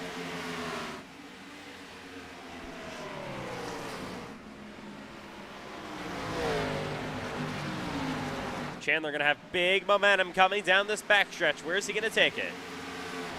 Stays in line for now between the 77. Braden Hunsicker looking for his first win of the season. This is his longest winless streak in his history of his career. Hasn't won since Dover last season. Of course, won the championship at Homestead, Miami. Your defending series champion, but didn't win the race there. We're coming up on nearly a full season since Braden Hunsicker last visited Cup Series victory lane. Oh, what a run to the inside, got loose, but here he comes, Cameron Chandler. Once again in the bottom of the Hunsicker, got a huge run, slide job back in the corner, slides up the racetrack, here comes Braden. Back to the inside, but Cameron's got the outside preferred lane now. Is he gonna roll momentum? Hunsicker drives it back deep into the corner again, slides up the racetrack and clears him. But here comes Cameron back on the bottom, side by side. But now, again, preferred lane for Hunsicker. Momentum, though, is carrying on the bottom for Chandler. If Braden Hunsicker can just keep it on the outside of Chandler, he could be okay. He'll do just that. Still side by side.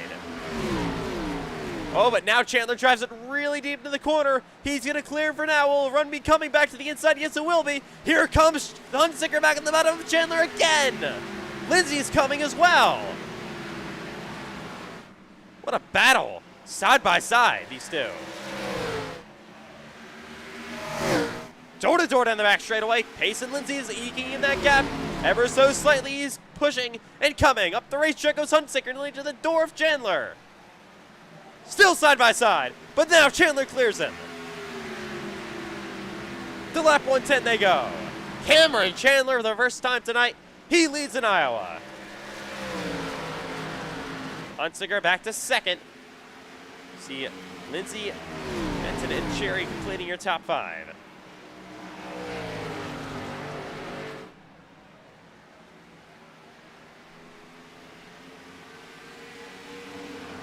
I mean, Chandler's not marching away from the 77 car just yet. Braden Hunsicker trying to look to the inside again. I mean, if these guys expect to make it on tires, they got to start saving now. They've been racing hard side by side. That's going to almost make you wonder if they think a caution could be coming or they're just trying to make it. Here we go. What if we did what SVG did and just put as hard as they can, deal as much of a gap in pit? Oh, contact for the lead. Hunsicker got into the quarter panel of Chandler. Here comes Lindsay for second. On the bottom, that 99 car. Back to the inside of Braden Hunsicker. Lindsay, of course, just took advantage of that. Contact almost is made. Hunsicker going to get clear again for second in the wall a little bit as Chandler. That was close.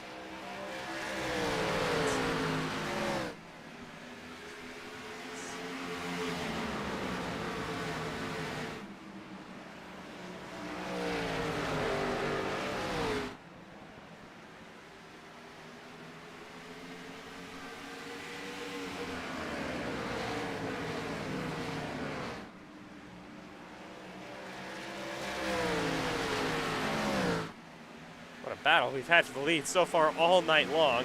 Got side by side between Sean Rowe and Matthew White. Rowe is now clear up the 7th. White is 8th. My goodness.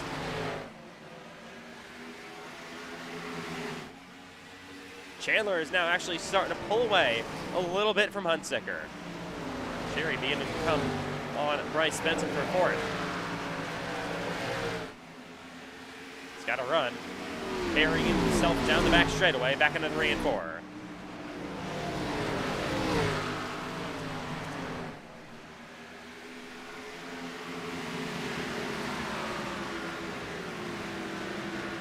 .60 laps to go now in Iowa. Here is that 29 of Cherry back to the inside again on Benson. Battle for P4 is just ramping up. Up the racetrack in the 3 and 4 goes Hunsicker. He's going to have a massive run coming down the front straightaway on that Nate car of Cameron Chandler.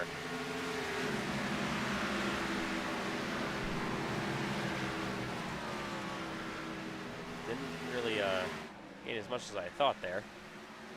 Yeah, but running the outside, of course, burns up your tires even quicker than running the bottom. But obviously the outside is quicker here at Iowa Speedway. Just the balance of the two. Top 5 separated by about 1.1 seconds, under a blanket basically up front in Iowa. It's such a competitive race, even with the small car count with iRacing issues tonight. All the best drivers have showed up, like they always do every week. Here comes Cherry, battle for 4th. He's going to be there side by side with Bryce Benson down the front straightaway.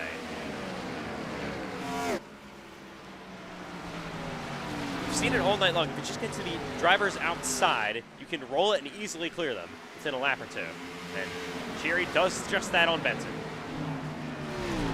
Hunsicker's not going away. He's still running pretty competitive lap times behind Cameron Chandler.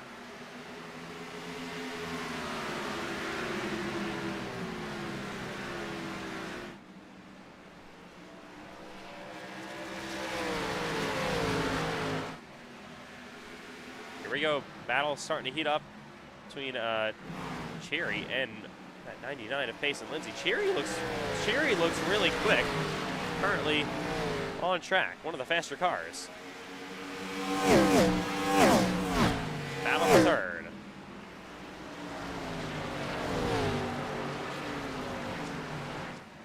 Gonna have a run coming down the back straightaway. Looks the inside. Door to door, back through turns 3 and 4.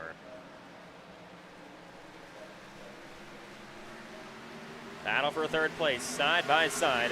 Down the front straightaway, Cherry's just, I feel like, passed more cars than anyone has tonight. He's going to slide up the racetrack on his teammate. Doesn't want to do the same thing he did to Matthew White earlier in the race.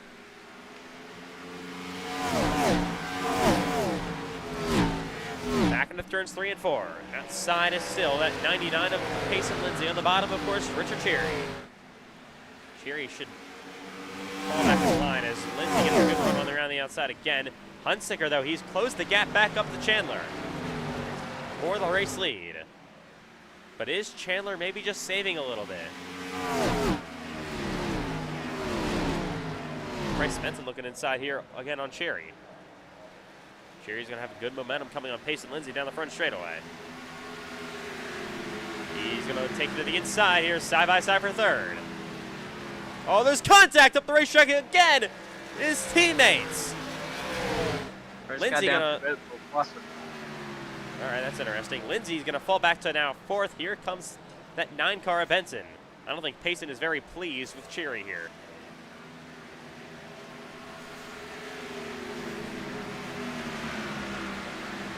So Cole Clausen, that first driver to bring it down pit road with just about 50 laps to go in Iowa. Will that bring more cars down? We saw him pit really early last night in the Grand National Series. We'll see now. Can these tires and fuel last another 50 laps? Here is Clausen in the pits. Seems early. He just left, so I guess the damage was enough for him.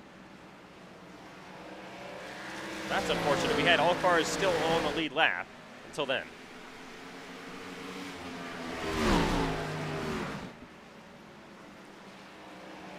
Here comes Braden Hunsicker again. He's on the bumper and looking to the inside on that 8 car.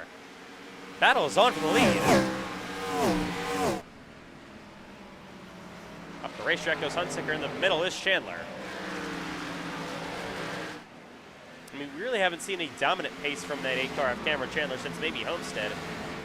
Hasn't won since, what? It's been a while.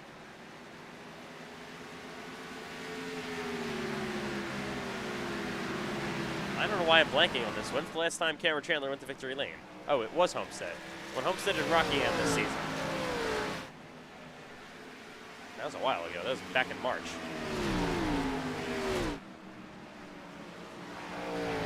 Battle here between Lindsay and Benton. Ashton Miller has caught these two. That 79 car has been very quiet today, but currently running solidly in 6th. Here comes that 9 car, Bryce Benton wrapping the outside on his teammate, Payson Lindsay.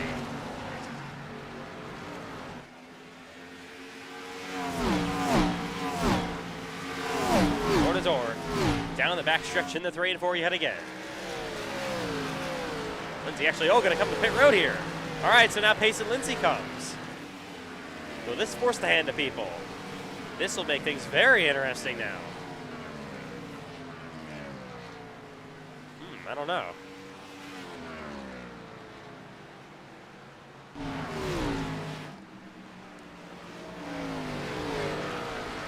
So, of course, Chandler continues to stay out with Hunsicker behind him. 45 laps to go this time by. That's still a ways to go here at Iowa.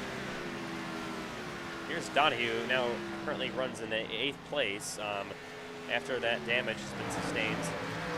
Still just trying to limp around. Doesn't look terribly damaged, but he definitely doesn't have the same pace he had earlier. Pit road speeding penalty and then a crash with Bryce Benton.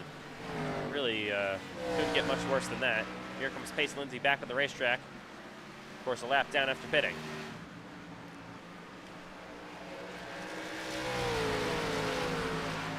Cheery's actually ran these 2 leaders down. He's coming. Same thing with Miller. Back there on Payson, or Bryce Benton, I mean.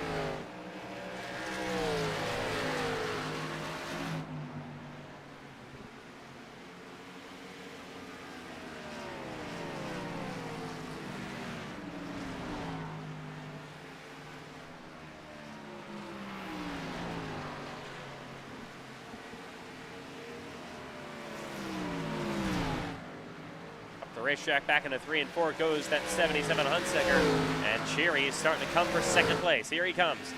Got now 8/10 of a second for the lead.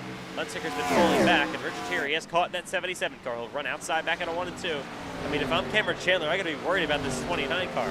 He looks ultra quick all of a sudden.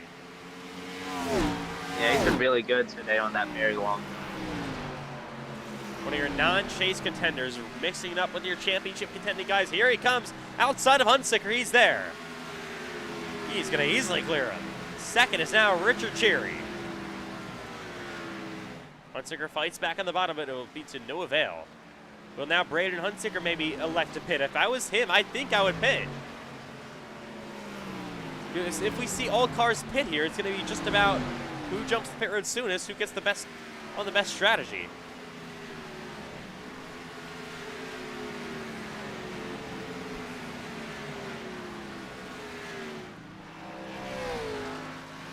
Lindsay, of course, already on pit road. He's on fresh tires. Obviously the fastest car on the track. Look how those tires work for him. Just easily drives around to the inside of Dana Run. Battle here, side by side. Miller to the outside of that 8-9 car of Bryce Benton.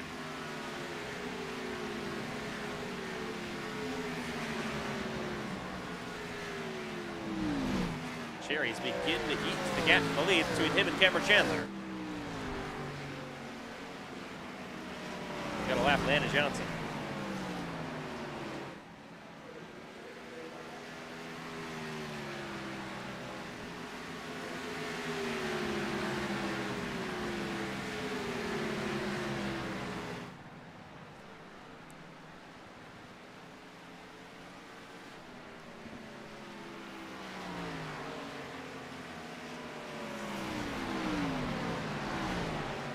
Looking at Sean Rowe back there in 7th currently. Of course, got caught up in that wreck. Hasn't really been a great day for Sean. Three-way battle now is on for 4th place. Matthew White has caught these 2 as well. Miller's going to try to go to the outside of Bryce Benson back in a 1 and 2. Look at how bumpy it is up there.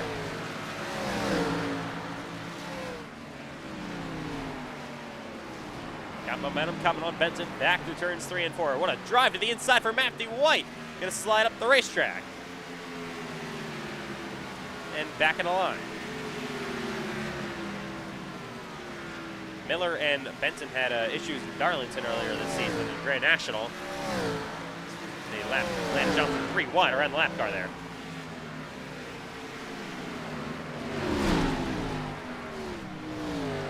White is side by side with Miller for 5th. Leads down 2 tenths. Yeah, it is. Yeah, Cherry is coming. Gotta look at that real quick. Here he comes. The battle is on for the race lead between Cherry and Chandler. That 29 car is so fast in the long run. He has caught Cameron Chandler instantly. Oh yeah, Chandler is a little bit loose as well. Lap car Eli Franklin there in the 66.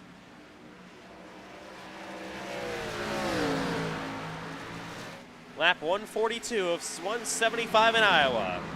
Late stages of the race are underway. Will we see anyone else pit? Who knows? Lindsay has been the only leader to actually come.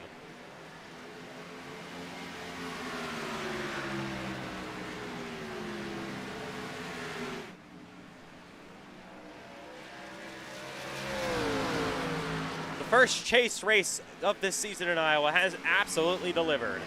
There's been action on the racetrack all night long. Here's Matthew White to the inside, drives it super deep on Bryce Benson. A huge slide job way up the racetrack for 4th. Benson on the bottom yet again. He's going to be side by side with him down the front straightaway. But Matthew's got the outside preferred lane. He should actually just roll. That's a great move by Matthew White. Try to get 4th. He will do just that. And clears Bryce Benson. Miller now in the bumper of the 9 car. They battle for 5th place currently. Here comes Miller. Looking to the inside on Benson. The battle for the lead has begun to heat up even more. Cherries have found that really high lane. Chandler is now just in defense mode. Coming to 30 laps to go this time by. Here comes Cherries there to the bottom. Side by side, here they come for the lead. Cherry dots back in the line. But how much longer can Cameron Chandler hold on? They both run high back into 1 and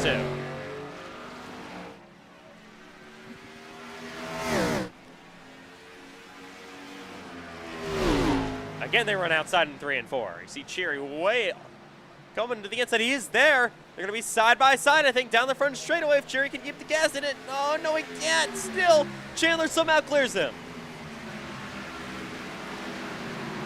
Chandler, they're going to slide up the racetrack. Oh, yeah, Cherry's going to have momentum now. He's going to come. Here he is to the inside of the lead. 29 laps to go, and the 29 car is there. Door to door with the gate of Chandler.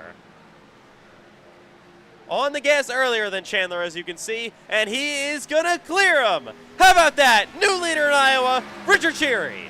Chandler's not giving up, though. Here he is, back to the inside again.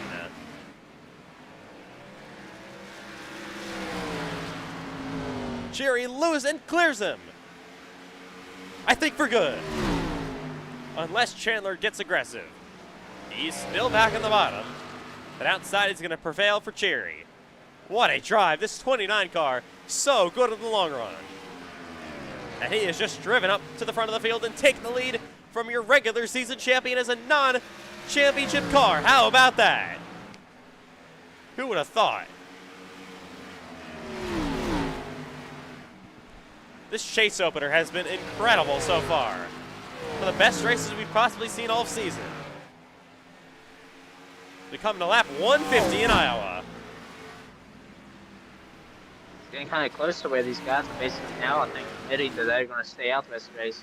And maybe pacing enough to go for a win, but I can't blame them on their strategy here, as going to probably at some point during this run going to get back on the lead lap. But I think the power in the front soon evening out.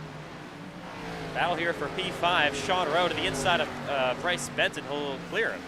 Benton going to look to go to the inside yet again. Door to door down the front straightaway.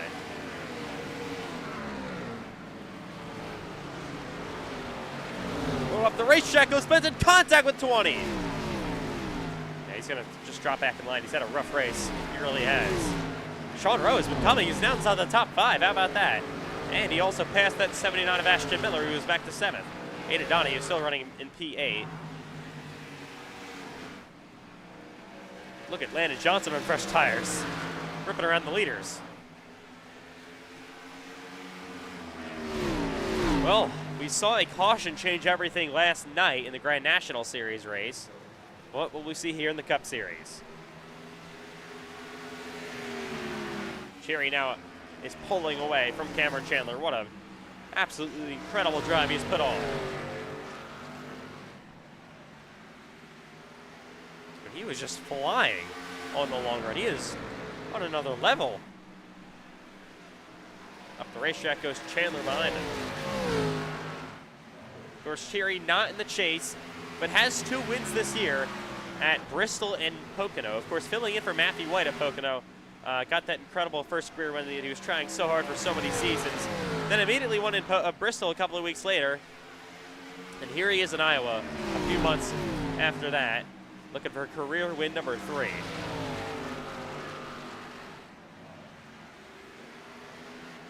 And I think everybody should be good to stay out to the end. Battle of teammates for 3rd, Hunsicker and White. Lindsay looking to unlap himself in a minute, but I don't know about this call for pacing. Was running in 3rd when he left in the pit. Hunsicker just hasn't been great on the long run, and Matthew White, he's been flying as well, up to 3rd. 20 laps to go in Iowa. For Richard Cherry. The gap now 0.8 of a second between him and Chandler. Pulling away.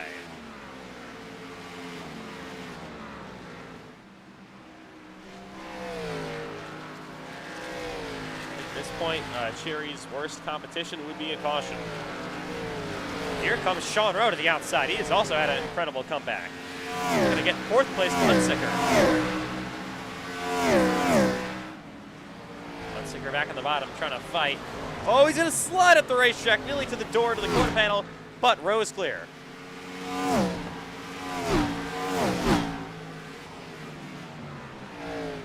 The gap is a second up front, with 18 laps to go in Iowa. For Cherry.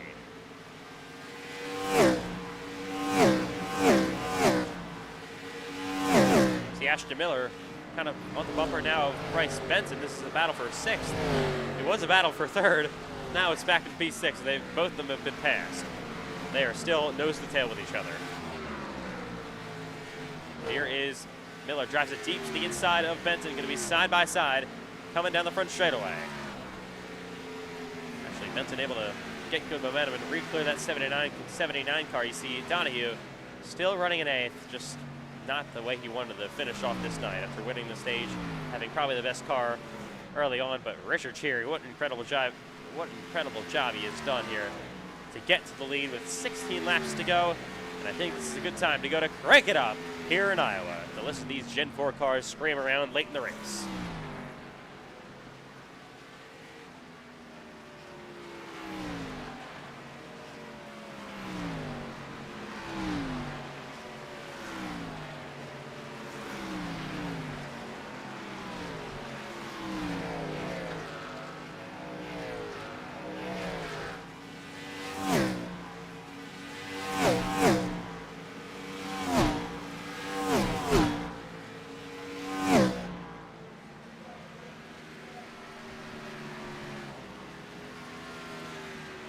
Oh, in the wall, Cameron Chandler.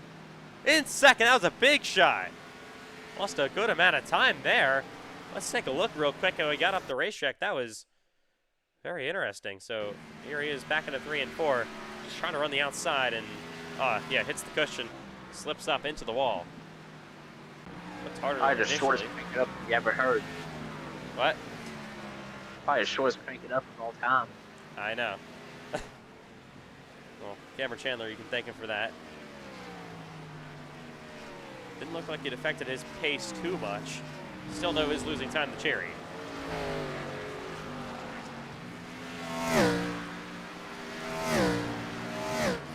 So impressed by Richard Cherry. Here we go. Battle is now on for third between Matthew White and Sean Rowe.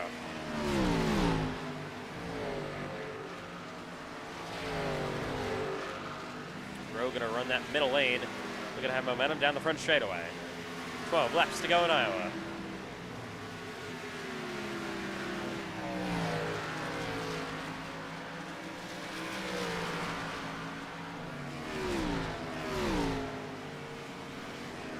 Anything could happen. Cautions are definitely not out of the equation yet. We saw Matthew White with a surefire win with under 10 laps to go in the Grand National race last night. Then a yellow came out and then he got wrecked. So, you never know.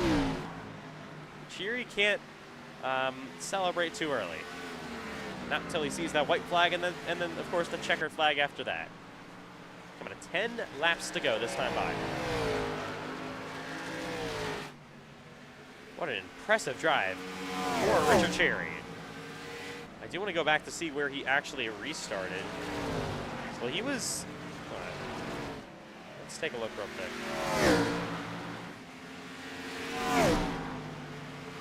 Yeah, so Cherry was, I think, 5th or 6th. Yeah, I think he was 6th at the restart. Passed everybody. And has driven to the lead now to a 2.1 second lead as well. So impressive by Richard Cherry.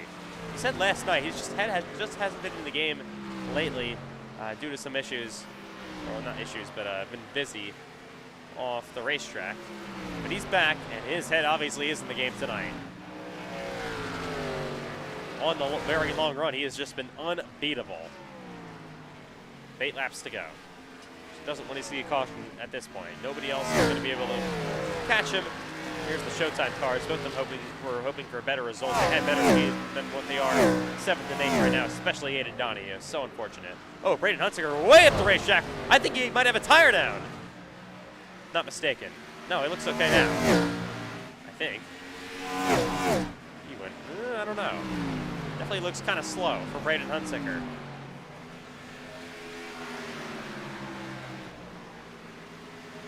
I mean, something was wobbling in the wheel wells, so I thought something was very wrong with that 77, but it looks okay now.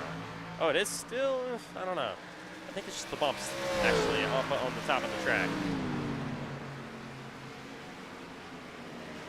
Here comes Benton looking to get P5 from Hunsinger. Braden on the long run has just fallen back. Needed short runs to probably win this race. It looks like his winless streak will continue. It'll, I think, extend to what? Something pretty crazy. It's race 19 of the season, of course. Here comes Hunsinger, Benton to his inside. Side by side, back in the 3 and 4, and Benton has that spot cleared. He won the championship, of course, late race 25 last year. But this will be now, after this race, a 21 race winless streak for your defending series champion. It's getting up there. That's his longest winless streak of his career. 4 to go in Iowa. 3-second lead for Cherry in the 29. Just wants to see the white flag in a couple of laps time and bring it home.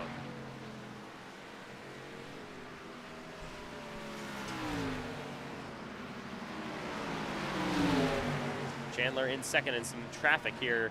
Lindsay looking to unlap himself around the 8. Gonna look to almost put 3 wide. Gotta be careful there. And Johnson, the 88 car, with 3 to go. Off the racetrack goes Eli Franklin. Cherry coming back to 2 laps to go this time by though.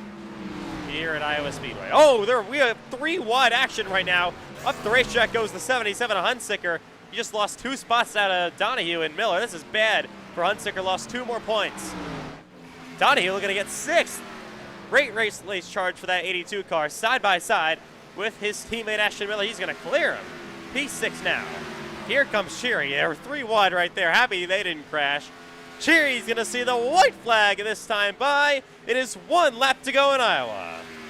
Almost won the Grand National race last season here at Iowa Speedway. Didn't finish second with Justin Rye. This time, though, in the Cup Series, looking for career win number 3. What a drive for this 29 machine. So incredible on the long run. Passed a lot of cars today, and it is going to pay off. How about a non-playoff chase car going to victory lane? Richard Cheery wins Iowa. Second will be Chandler. Rounding out your podium, how about Sean Rowe? What a drive for him as well. White 4th. Yeah, great run to Sean Rowe. I mean, he had an early on wreck, and he gets a podium finish, and we thought maybe he's not going to look it up tonight, but top 3 would definitely have out. And Hunsicker is going to finish 8th. Oh, man, after Hunsicker, by the way, was leading on the same run. He comes home 8th in the race. That's unfortunate for him. Richard Cheery, how about it? Career win number 3. What a drive. Unbelievable stuff. So impressive. That has to go back down as one of the better drives we've seen in NASCAR iRacing FedEx Cup Series history for the win.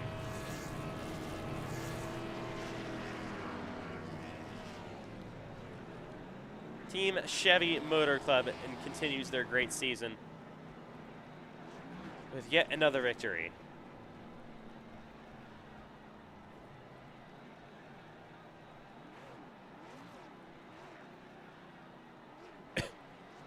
And Cheery is burning it down.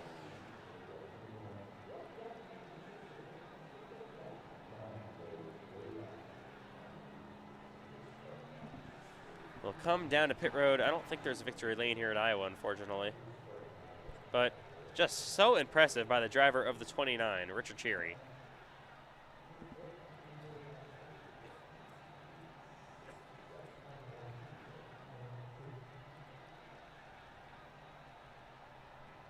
And he may have blown his motor. I'm not really sure. And he'll park it down in one of the pit stalls. What a race in Iowa. Man, that one was great. I really liked this race tonight. I know it was a small field size. Would have been a lot bigger if iRacing didn't break the league. Hopefully that better be fixed by next week for Chicagoland. Luckily we don't have a race tomorrow night. So they do have some time to get that all fixed. 6 days of the Grand National Series at USA Speedway next week. The chase opener does not disappoint from Iowa Speedway. And Richard Cheery, how about a non-chase driver going to victory lane? Eli, that is crazy. Yeah, it is very crazy. I was thinking maybe Talladega or there's a different track, but I didn't think tonight we were going to have it. And Cheery got the long runs helped him out. He was probably the best car in the long runs. Short runs, I think he was the average driver, but on the long runs, man, he was flying and made that top lane work, and he just blew by these guys. Yeah, great battles for the lead all day long. Multiple different leaders. I mean, we had so many cars that looked like they were going to win the race. The best cars. Benton was early. White started on pole. Then it was Benton who took the lead. We thought he might have the best car. Then it was Hunsicker for a little bit. Then it was Donahue. Then it was Chandler. Now at the win, it's Cheery. So what a race, man. Unbelievable stuff here. A thrilling chase opener in Iowa. I thoroughly enjoyed that one. Well, post-race interviews coming straight away. Sorry, you're from Iowa Speedway. I believe iRacing has fixed itself, luckily.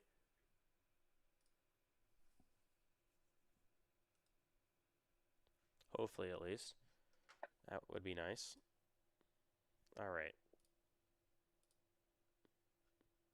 Anyways, post-race interviews coming straight up from Iowa Speedway with your winner, Richard Cheery.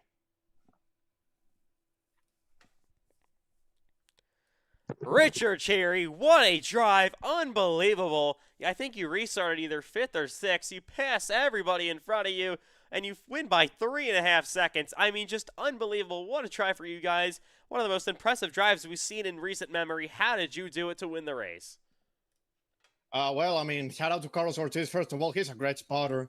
I mean, I never thought I like having already the iRacing spotter that real spotter would be prominent, but just having his help or him telling me you're even with this guy, your door, I can orient myself better how I'm gonna get the car off the corner. Um, I at first wanted to race, then I kind of didn't, and then I ended up racing. And yeah, just I was begging for not have a caution because we didn't have a short run speed at all. With cold tire, I sucked on cold tires, and then once we got going, we were the fastest. So it's pretty cool to win, third win of the season. So yeah, I mean, and this one I didn't expect it at all. I thought we were gonna go with 2 wins maximum. So to have 3, and we have still some races to go in the season. So let's see how we end it. I mean, how is it? You are obviously the highest finishing non-chase driver. Looking second is Chase, third, fourth, fifth, sixth, seventh, eighth, all chase drivers, and you are on top, a non-chase driver, going to victory lane. How special is that? Well, I mean, we will be if we weren't part time, we would be in the chase. So I it's guess. pretty cool. I mean, yeah, but yeah, I don't really care about it at all. Just whether they're in the chase or not, I'm still racing the same people. So yeah, how cool though. We also led 29 laps for the 29, so that's a really cool coincidence. I mean, were you surprised, like, how much pace you had there in the long run, especially in this late stages of the race, just coming on strong, passing everyone, and just somehow pulling away to a 3.5-second lead? Kind of. I mean, in the first one already before the wreck with Matthew, which I want to kind of see if anybody has a replay because I know actually I didn't leave the session so I can go see it, but he was blinking and I entered the corner in the middle and he kind of entered a little bit lower than he expected, and that with a blinking caused an unfortunate caution there. So, but from that point, we knew we were fast on the long run. I thought it was gonna be like Atlanta where I was fast on one long run and then I wasn't fast at all in the next. Here it wasn't the case. We were really fast throughout the race. So yeah, just really cool to win here, especially with how awful the race went yesterday in the Grand National Series. Well, big congratulations on your third career win. It's been a really great season in the Cup Series winning-wise. A great, impressive drive for you guys. Have fun eating all of the corn down in Victory Lane. You're going to have a life supply of corn coming your way. What are your thoughts on that? Well, I mean, we're gonna be. I'm not even gonna fit through the door from like I always say, but that is Matthew White, so yeah. All right, Jerry. Well, big congrats on the win. Have fun celebrating. We'll see you next week in either USA or Chicagoland. All right, thank you. That was your winner, Richard Cherry. What a drive for him. So impressive to come all the way back and win the race. Next up, Cameron Chandler comes home to P2. Cameron Chandler, you guys will finish in second. Honestly, basically just got your doors blown off by Richard Cherry there, and he pulled away to a 3.5-second lead after you guys looked like you might have had the win in hand. How shocking is that? Yeah, not really, honestly. I knew when I was battling with Braden, I was killing my stuff, and I needed to either sit behind him or make the pass quickly. But I honestly I was having too much fun racing him. I didn't really think too much about the tires enough to realize that Richard Sherry was still in the race, and that guy's just a demon at saving the tires. So, yeah, it's unfortunate. The one time we actually get a green run to the finish with me leading, someone that ends up being faster, but. Yeah, we got some pretty good points. I'm not racing next week, so hopefully we have a good enough cushion to still be in contention. All right, well, that's a bombshell right there. Okay. Well, anyways, this is obviously a great points day. Better way to start off than last season, but let's look at it right now. You guys, points-wise, scored, I think, the second most, I believe. So, I mean, is it going to be hard to hopefully watch your championship lead maybe go away next week?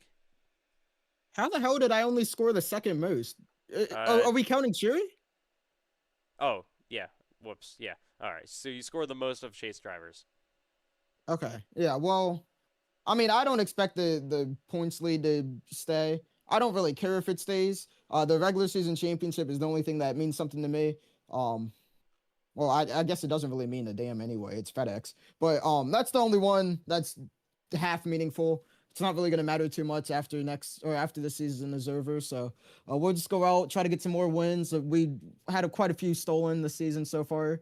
I'm not gonna say this one was one of them because we just kind of shook this one. But yeah, we got Talladega. Oh, Talladega.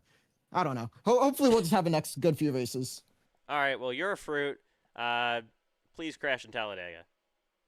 Yeah. Okay. You know what? I'm gonna bomb the FedEx headquarters. Whoa, I live there. Well, too bad. You're going down. You know what? Actually, just airstrike. You're getting striked. Wow. Yep. Okay. Anyways, Cameron Chandler, good luck. Say wallahi, bro. Say well- wallahi. Put that on Allah. Allah Akbar. Okay. Anyways, coming up next is going to be horrific statements by Cameron Chandler. We apologize for his disgusting words. Bryce Benton. Bryce Benton, you guys will finish in 5th tonight. A pretty eventful race, let's be honest. Unfortunately, you guys got caught up in that early race crash. Somehow you didn't blow up, and I don't know how that car kept running after that. You hit the wall head on. And then, unfortunately, you drove your way back through the field after getting a lot of repair time, luckily for you guys. Unfortunately, you drove through Aiden Donahue, it looked like there, and wrecked him. Ultimately, you drive up to P5. You'll finish in 5th. What are your thoughts on this one? Yeah, wasn't the day I wanted, considering where we are on the points. It was honestly pretty terrible day compared to what I was hoping for. But yeah, I don't know. It was just rough. I don't know why. I don't know why it snapped on the bottom. It just caught me completely off guard, and yeah, just kind of I was trying to just make sure nobody else hit me. Then I kind of overcorrected and hit the wall myself. But I mean, definitely could have been a lot worse. I was glad I was able to get the damage repaired and stuff. But yeah, I already told Aiden sorry about what happened, and yeah, definitely I didn't mean to do that. It's been kind of a trend for me all season. I keep doing stuff like that. I don't want to do stuff like that. I just end up accidentally doing it like every race. It's kind of bad, but yeah, I looked and it was just kind of the slightest contact, and I don't know. It was just really unfortunate. It was just an unfortunate situation, but I do take blame because I definitely could have checked up and prevented it. But yeah, I don't know. I mean, it was a good comeback. I just didn't really have the pace anyways. I mean, I got all the damage repaired, but I didn't have the pace anyways. I mean, I don't think I had the pace all race. I mean, maybe it's because I didn't have the track position. I don't know. Yeah, I was kind of, as soon as I just lost the lead early in the race, it just kind of was not great. So I don't know. It was just not really the race I wanted. Well, luckily, though, for you guys, Cameron Chandler is going to marry Cole Wilson next Thursday night, so he unfortunately will not be able to attend next week's race in Chicagoland. So you guys, let me see here. Total points, you guys scored only the 1, 2, 3, 4, only like the 7th most or 8th most, I believe. So definitely wasn't great there. But with Chandler missing the race, is that a relief for you guys? I mean, definitely. Yeah, it definitely helps the situation. What track is it next again? Chicagoland. Chicagoland. I mean, I'm pretty good at Chicagoland. I think that could be actually a really solid race for me. I think I'm actually really excited for that race, to be honest. Jev Force Chicagoland, I love that combo. Yeah, I should be a lot better there than I am at Iowa. I'm not great at Iowa, honestly, in general. I mean, I feel like I sometimes, it's kind of like Bristol. I kind of just have some really good runs and some not so great runs at Iowa. That was one of the not so great runs, but yeah, I mean, it definitely helps though that he's gonna miss the race. Could probably gain a lot of points, especially if we can go for a win. I mean, it's a mile and a half. That's my strength, and I think it definitely could go well. So yeah, hopefully we can just make up some points after this race. All right, Bryce. Well, nice job. Ultimately finishing in top 5 positions here, even though you scored no stage points in this race. But it's going to be pretty good for you guys with Chandler missing next week at Chicagoland, and we'll see you there. Yep. Apologies. God damn. Anyways, okay. Coming up next, we're dying right now. It's going to be actually Sean Rowe who finished third. Sean Rowe, a great recovery drive there to finish in third in this race. So, unfortunately, you guys got caught up in a wreck there with Bryce Benson. Real quick, take me through what your perspective on that wreck was, and then ultimately how you drove up to P3. How about that? Yeah, I don't know. My perspective on the wreck was I was angry. But I don't know. P3 is good. I just think we could have got more. Like, we left a lot of points out there because we got killed because someone wanted to send it on a restart with cold tires. But I don't know. We had one of the best long run cars, like me, Matthew. I think Cheery was probably the fastest. He's insane in this car. But I don't know. We left a lot of stage points out there. It's, you just got to perform every week. And I think I said last week we'll be able to have a shot if we don't get wrecked. But, we did get wrecked pretty early on. So I'm just lucky that I at least got some yellow so I could fix it and come back for a top 3. So you guys ultimately today scored the 6th most points out of chase drivers, which definitely isn't ideal. But you guys had a good amount of cushion over some other drivers, so it should be mostly okay. And by the way, Cameron Chandler is going to marry Cole Wilson next week, so he won't be able to attend next Thursday's race. So with that news, what do you think you guys could do next week in Chicagoland? I think at Chicagoland we can run the car and we can get a win. We could also get a top 5, which would be good. We could win a stage. There's a lot of things we could do, but I don't know. This ETR team needs to lock in for these last couple of races. And hopefully I don't get killed next week. And you know what they say about Chicagoland and me, so yeah. All right, Sean. Well, nice job ultimately on the run tonight, and we'll see you next week in Chicago. Yeah, man. All right, coming up next is going to be unfortunate run for Aiden Donahue. Man, Aiden Donahue. My heart hurts for you guys. So unfortunate. Dominating the race early on, and of course, won the stage, leading the most laps there early on. I think you guys, let me check real quick, led in the first stage 44 of the laps, so exactly half of them. And then, unfortunately, speeding on pit road put you guys to the back, and then you get wrecked by Bryce Benton. What happens? You said it. I mean, I don't yeah. know what I got to do anymore. When I came up into this, there was a racing etiquette where if someone is obvious, and I did it last night, and I'm not even trying to go back on myself because I never do this. When you're exiting a corner, that's when the car is the most vulnerable, and I'm sure that nobody in this league knows that. If it's the first lap of a restart, you don't got to be an inch off of someone's back bumper when you're fighting for last, right? Yeah, Cole got loose and spun on his own up next to us, and granted, I might have even gotten clipped by him, but like, I don't know what I got to do, man. We brought it tonight. We brought the heat tonight. This was the race. This is the race where it all came back to me. I was able to do what I wanted. The car was doing what I wanted it to do, and I was able to drive it the way I know how to drive it. And that's why we were so goddamn fast tonight. Sorry for the language. And I'm just tired of it. It happened in Sonoma. It happened. I'm sure it happened 3 other places, and it just keeps on happening. I'm rather in 6th on speed, or I'm really fast and get shoved out of the way or wrecked somehow. And quite frankly, I'm tired of it. And I told everybody in this before, if you get loose in front of me, at any of the rest of these races, if you get loose in front of me and you have to lift and I'm right behind you, I'm just not going to lift anymore. Because if I lift, I get wrecked. So, math don't math. Everyone needs to learn racing etiquette, especially the dude in the 9 car. I know he's fast and he's fighting for a championship, but bro, you still had like 80 laps to do something. It's ridiculous. Well, of course, the good news is you guys still, like you said, you brought it tonight. Great pace, the best we've seen all season long.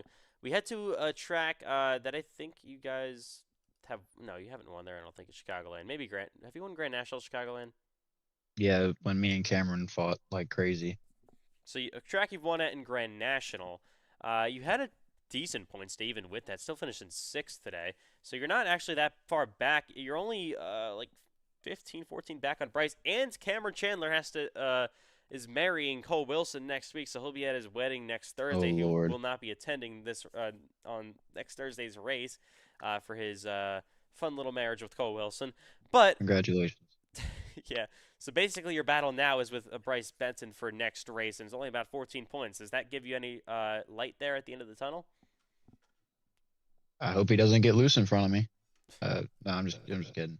I mean, if I came in minus 28 off of Cameron, so and he's not going to be there. So like you said, it's basically going to be between a gap to catch to Bryce, and if you say minus 14, that's the gap in half. So that's great. I can't believe with 59 seconds of damage still, I was able to not only compete but pass two people at the end. And that was a cool pass. I don't know if you caught it, but that was really cool. That car did not turn at all after that, and yeah, you just never quit. That's, I guess. Well, Aiden, still a nice job on the run today. It looked like you guys really were back. Hopefully we can see some of the same pace out of you guys next week in Chicagoland. We'll see you there. Yes, sir. So yeah.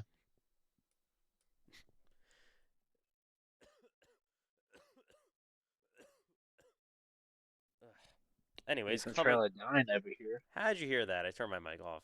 I guess not. Okay. No, you did not. I turned it down at least. Anyways, coming. God. Okay. We'll be better next week. I promise. Coming up next is. Oh my God. Yeah. Ashton Miller. I blame the girlfriend. What? Okay. Oh yeah. Ashton Miller. It's a P7 tonight here at Iowa Speedway. So, you guys actually had better pace, I feel like, than this. You ran fourth at one point. You're going to finish right behind your teammate Aiden Donnie, who just dominated the first. Unfortunately, got taken out in a wreck. Oh, well, didn't get taken out, but got damaged in a wreck. And after speeding on pit road. I mean, what are your thoughts on this one? P7, it's just an okay idea, I feel like, for you guys. Yeah, I mean, I feel like we could have done a little bit better, but just kind of sucks that it had to happen how, things did, but I'm we just ran out of tire at the end there. We couldn't really do much. So, I mean, we tried to give him our all, but we weren't going to wreck Bryce. He's cuz I feel like if we had a chance to get to Bryce, we were going to take it, but just unfortunate that we couldn't really do that. And I didn't want to wreck him, even though the amount of countless times he's wrecked everyone else. But just okay day. I wish it could have gone better, but beggars can't be choosers, and I guess this helps us with the chase. With having no extra credit bonus points heading to the season, meant to the chase. Yeah, it certainly does. You guys now will exit. You technically do actually gain some points. You actually gain a spot, I think, on Pace and Lindsay. You're going to be, let me see. So we're going to go from Bryce Benson on this because Cameron Chandler's marrying Cole Wilson next week, and he's going to be, unfortunately, missing the race. So you guys are going to be back only 22 back on Benton because he didn't have the greatest of races. So is that going to give these guys some confidence? We'll try to, we'll try, but it's going to depend how these next couple of races come along. We just have to have, good races all around. So I guess wait until that comes. But I mean, if we can get a win or a championship before this league ceases full time, that would be amazing. Yeah, we'll see if it would happen. So of course, nice God, nice job on the run tonight, Ashton Miller. Ultimately a P7 finish, and we'll see you next week from Chicagoland Speedway. All right, thank you, driver. Wow, oh, we're showing my screen. Don't want to do that. Anyways, coming up next is going to be Payson Lindsay. Well, Payson, this strategy really seemed like didn't pull off for you guys very well. You were running in the top 3 at one point. I think you were running in the top 3 when you of course pitted. So, what was the decision there? Who's on the pit box? Who's getting fired? And ultimately, had your race finish out?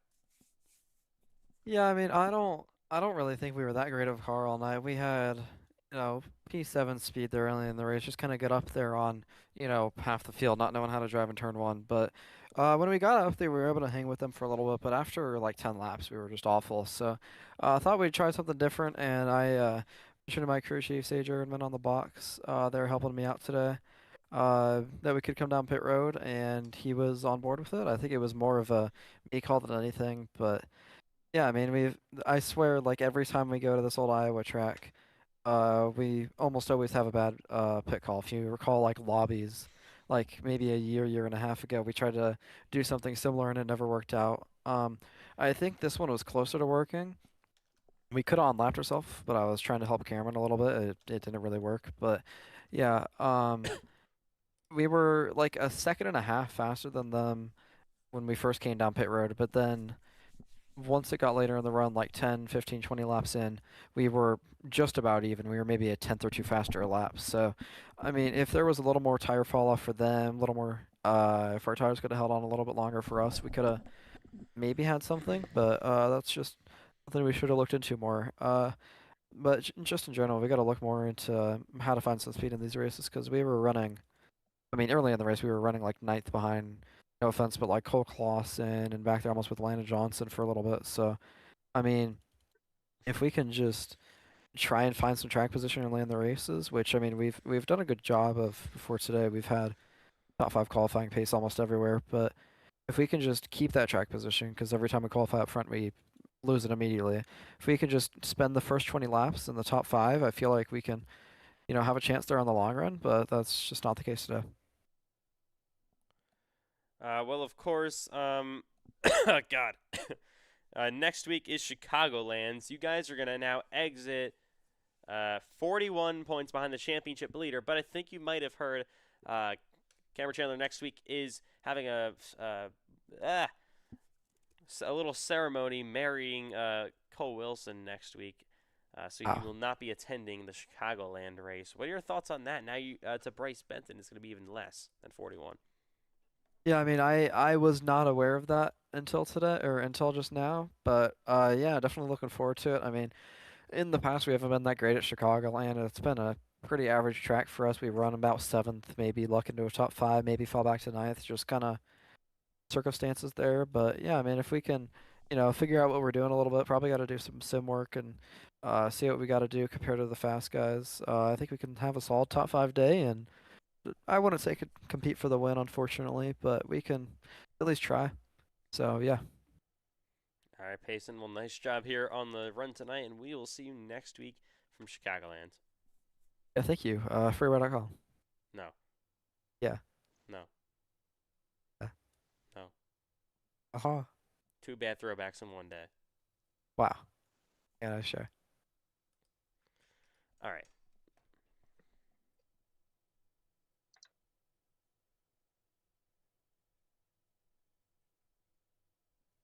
Stop texting your girlfriend.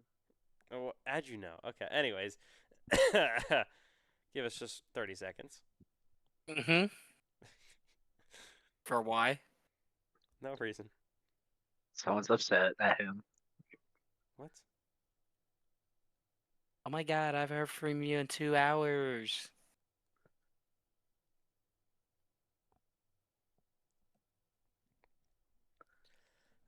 Okay. My 2 hours at. Anyways, Zane Rahman, one more to go here. Finishes 9th. Zane Rahman, not a bad run today. P9 in the race, ultimately, at Iowa Speedway today. So, yeah, you guys will finish in 9th tonight. You guys actually were battling with Bryce Benton and some other people. I think you let him go for a stage point we caught at the end of the stage there. So, ultimately, how do you feel about your pace tonight at Iowa Speedway in the Cup Series? All I can say is that I'm just thankful to actually finish a race without any issues. So I'm just happy for that. But overall, I feel like we could have done a lot more better on like pace wise. Like we weren't really in contention that much, to be honest. I kind of wish we were, since yeah. So overall, I mean, this one team has like struggled a lot, just trying to find its speed like in these closing races. So yeah, we're doing everything we can. Well, Chicagoland's coming up, but then you got Talladega after that. So I feel like those could be two pretty good tracks for you guys, especially Talladega. Oh my God, I'm dying. Especially Talladega. What are your thoughts on that? Chicagoland, I really don't know considering how the car handles there, but Dega, it's pretty much. I would say Dega would be one of my like only tracks for me like to be in contention, since super speedways are my specialty. But in the end, I really don't know. I don't know. Maybe Kansas first. I might win. Who knows? All right, Zane. Well, nice job here on the run tonight. We'll see you next week in Chicagoland. Yep. Thanks. Well, that will just about do it tonight from the NASCAR iRacing FedEx Cup Series here in Iowa. I would say a fantastic way to start off the chase. I really enjoyed that race. Like I can't even explain how much I enjoyed that one. I know it was the most exciting at the end, but man, that was a great race all around. A just pure NASCAR iRacing FedEx Cup Series race. What are your guys' thoughts? I thought overall it was a really good race. Maybe not the greatest start with iRacing not wanting to work, but overall I thought it was a really good race, especially for the car count. But I just realized when Cameron Taylor not racing next week, he is hoping for the best of Bryce Benson, maybe break it out early, having a bad day, because only 15 points to the good and only 24 to Matthew White. So if he can come out next week, probably finish 15 of the leader, I think he'll take that. But if he can find a way to stay about 15, at most 15 behind, I think he'll be all right when he comes back to Talladega. Yeah, we're showing you your chase points right now exiting Iowa. 6 races to go in the season. You look back all the way to Axel Smith, 64 back, missed the race, unfortunately. So those two are in a deep hole, John Butler and Axel Smith. But remember, Chandler missing the race next week. He's guaranteed to score 0, big old goose egg. So you're looking really on Benton, and it's a lot closer there.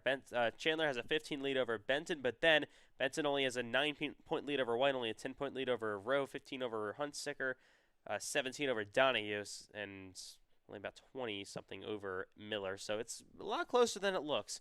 And things should be very interesting after next week in Chicago, and then after that we have Talladega, of all places. So should be fun. Landon Johnson, any final thoughts?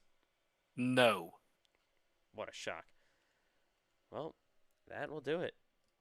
What a day in Iowa. What a week. Crazy race last night.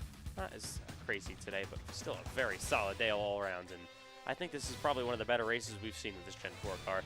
Well, that'll do it for tonight. On behalf of all commentators, team owners, drivers, officials, everyone involved making this league what it is, we hope you enjoyed this presentation of the NASCAR iRacing FedEx Cup Series Chase opening race in Iowa. 6 races remain this season. Next up in Chicagoland, of course, next Thursday night at 8 p.m. Eastern Time. But, of course, the Grand National Series will be on track next week at USA Speedway. And they don't go to Chicagoland this season, they go to USA instead. So that should be fun. So we will see you next week from 2 different racetracks, one in Florida, one in Chicagoland, Illinois. Good night from Iowa Speedway.